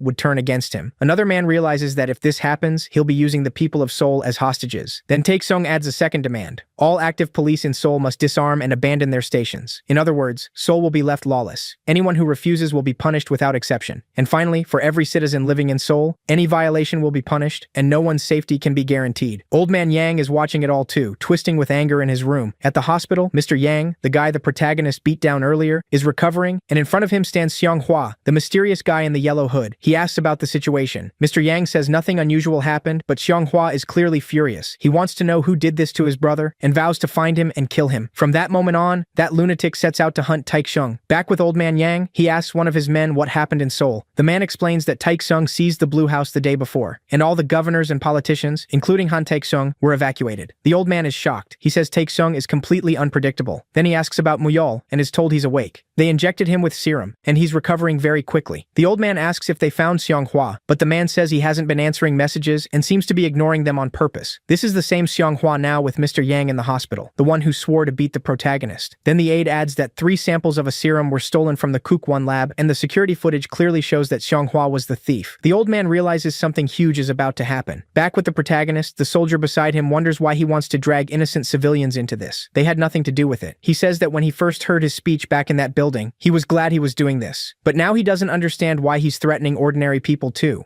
Was this all just revenge against the government? None of it makes sense. If he wanted the people in charge, he could have just gone after them directly. He can't understand it, and starts wondering if Young is just taking his anger out on everyone. They reach the elevator, and once they step inside, he asks the protagonist if they're heading back to the Blue House. He says no. First, he's getting a helicopter. Karen is still confused by his plan. The button is pressed, and the elevator starts going up. Just before the doors close, someone strange slips inside. It's Seong Hwa. The soldier tries to signal him not to come in. After all, that's Tae-seung, the most wanted man in Korea right now, maybe even the world. He keeps trying to warn him to leave, asking why he's just standing there, but the guy ignores him completely. The soldier wonders if he's blind. Tae-seung is right beside him, but the protagonist doesn't seem bothered either. He starts to wonder why this man entered the elevator at all. Then it hits him. He has a plan. The guy is holding something in his hand, that device he fitted onto it earlier. One look at his face and the soldier sees bulging veins starting to appear. Now he realizes this man isn't normal. Tae-seung senses his aura too, but before he can react, the guy slams a hit into his chest and follows with a knee to the chin. 2 clean blows, and he couldn't even respond. The soldier inside can't process what's happening. For a moment, this madman had actually overpowered the undefeated Tae-seung, and now we finally see his face. Obvious proof that this guy is no ordinary human. But the protagonist is completely unharmed. He barely felt a thing. He throws a punch, but the man dodges instantly and strikes him in the face with something. It's the first opponent who's truly giving the protagonist a real fight. The soldier can only wonder who the hell this guy is. The elevator can't withstand the force of the clash anymore, and finally gives way. Their battle is getting insane. All the soldier can do is cry. Caught in the middle of it, he has no chance of surviving on his own. After the elevator crashes, the protagonist helps the soldier survive. Outside, the fight keeps going. Karen is incredibly fast and catches up to him in an instant. The soldier can't believe he's still alive. He knows now these aren't 2 humans fighting. These freaks are superhuman. He keeps wondering what that lunatic even is as the battle rages on. The guy is absurdly fast, but Tae-seung doesn't look afraid. If anything, it's the opposite. During one charge, he grabs him by the throat. The protagonist tells him he needs to hear something. He has an important appointment now, and no time for a petty fight. The man then notices the sword that was on his back is gone. He glances behind him and is struck immediately. The blow smashes him into the wall. A normal human would never survive that. After that, the protagonist and the soldiers start leaving the area. But when we cut back to the other guy, he's still standing. His body clearly isn't normal. He pulls something from his pocket and injects it into his neck. For now, we still don't know what happened to him. Back with Tae-sung and the soldier, they reach the helipad and realize the TV station people already took the helicopter. The protagonist tells him to get them a helicopter. The soldier is baffled. How is he supposed to do that when there isn't one there? Pointing upward, Tae-sung says one has been circling Willis for a while. He tells the soldier to signal them to come down. Up in that helicopter, they spot him and recognize him immediately. They know he's the one acting as Tae-sung's middleman, the guy helping that monster. They see him trying to say something, and through binoculars, they realize he's signaling for them to land. The soldiers in the helicopter say that would be practically suicidal, so why would they do it? But before they can decide, the protagonist's sword is already pressed against the window. That makes it clear. They have no choice but to give up the helicopter, so they land. They hand it over to the protagonist and the other guy. When asked where they're going, Tae-sung says he wants the nearest bridge. The soldier is confused by the choice, still thinking about the civilians there. He keeps asking why he can't just go fight the army directly, and if it's the nearest bridge, then that would be Mapo Bridge. Back at the organization, they've just received word that Tae-sung has stolen a helicopter. They learned he'd stolen a helicopter and left the station. The room went quiet and they asked what else he'd done. Then another update came in. One look at the young staffer's face told them it was bad. The old man asked what happened. Shaking, she said another report had just arrived. The Mapo Bridge had been destroyed. No one could believe it. The massive bridge connecting the city was gone. Even the soldier was stunned that it had all been wiped out in an instant. With Mapo Bridge down, the protagonist told them to head for the next one. News reports were already naming Tae-sung as the man behind the chaos. They said he'd escaped, and that the city's main bridge over the Seoham River had been completely destroyed. But even as that report aired, another alert came in. Seogang Bridge and Wonryo Bridge had also been destroyed. Then came word that 2 more bridges had fallen, and cameras had caught Tae-sung destroying them in real time as he moved from bridge to bridge. He was sabotaging his own country without the slightest hesitation. People trying to flee were stopped. The bridges leading out were no longer usable, and every district of Seoul was now sealed off. There was no way out. People could only wonder why he was doing this. Panic spread through the city. People cried out for their parents. Meanwhile, the protagonist kept bringing everything down. They finally understood his plan, to paralyze all traffic in Seoul and lock the city in gridlock. In one home, a family watched it unfold on TV.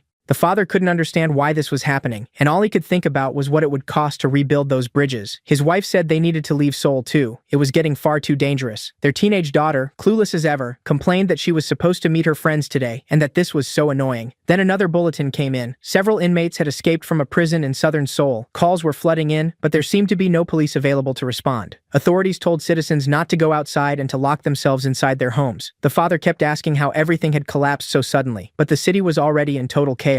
Escaped prisoners were taking over the streets, and there were no soldiers protecting the public. Crime was erupting across Seoul. Robberies and assaults were happening non-stop. The crazed mobs smashed anything in front of them. By now, it was clear Tae-sung's threat had made proper policing impossible. The man suddenly remembered the children were still at school, and everyone panicked. He told them to grab their things right now. They had to get out before it was too late. Public safety had completely collapsed. Back at the organization, they watched the news in shock, helpless before the situation. South Korea's capital had effectively fallen, and the city center was in complete ruin. Back with the protagonist, the helicopter had landed. Looking out over the city, they saw the chaos below. They had returned to the Blue House. One soldier looked at Tae-sung and wondered if this was really what he wanted Korea to become. To him, that place held nothing but painful memories, and no one had ever helped him. Back at the organization, a woman explained that he'd been planning this since yesterday. He had returned to his home country under emergency measures, and now he was back at the Blue House. They wondered where the United States was in all this, and why it wasn't helping an ally in crisis. Someone urged them to contact the Americans immediately and ask for help, but the old man stopped them. He said he would make the call himself. Then he contacted the Pentagon. There they had been watching everything the protagonist was doing. They were trying to classify him, wondering if it might be some form of psychokinesis. What they were seeing was unlike anything they'd ever encountered. They had no explanation for it. All they knew was that the military would love to possess something like this. The question was whether they could defeat it. They decided to consult DARPA and see if it had any answer. DARPA, the Defense Advanced Research Projects Agency. One of the men said they worked on all kinds of things, and they even discussed whether his relatives could be used as leverage in some negotiation. But then he dismissed the idea. Tae-sung had already killed his country's president and seized his residence by force. He asked them to imagine if this weren't happening in Korea, but in the United States, how would they respond? Another man said Korea was strong, but it was nothing compared to the United States. But the first one pushed back. What if he set foot on American soil himself? What would they do if he brought the same destruction destruction there that he was unleashing in Korea? Would they need to drop some kind of bomb on the mainland? Just then, a man entered the room with new information, a direct message from Korea's acting president. They realized the old man's call had reached them. One of them said he'd been waiting for their response. The acting president was asking for help, but instead of sending troops, he said they should withdraw them immediately. The United States had an understanding with Taek-shung, and he would spare their families, so he ordered every American soldier stationed in Korea to be pulled out at once.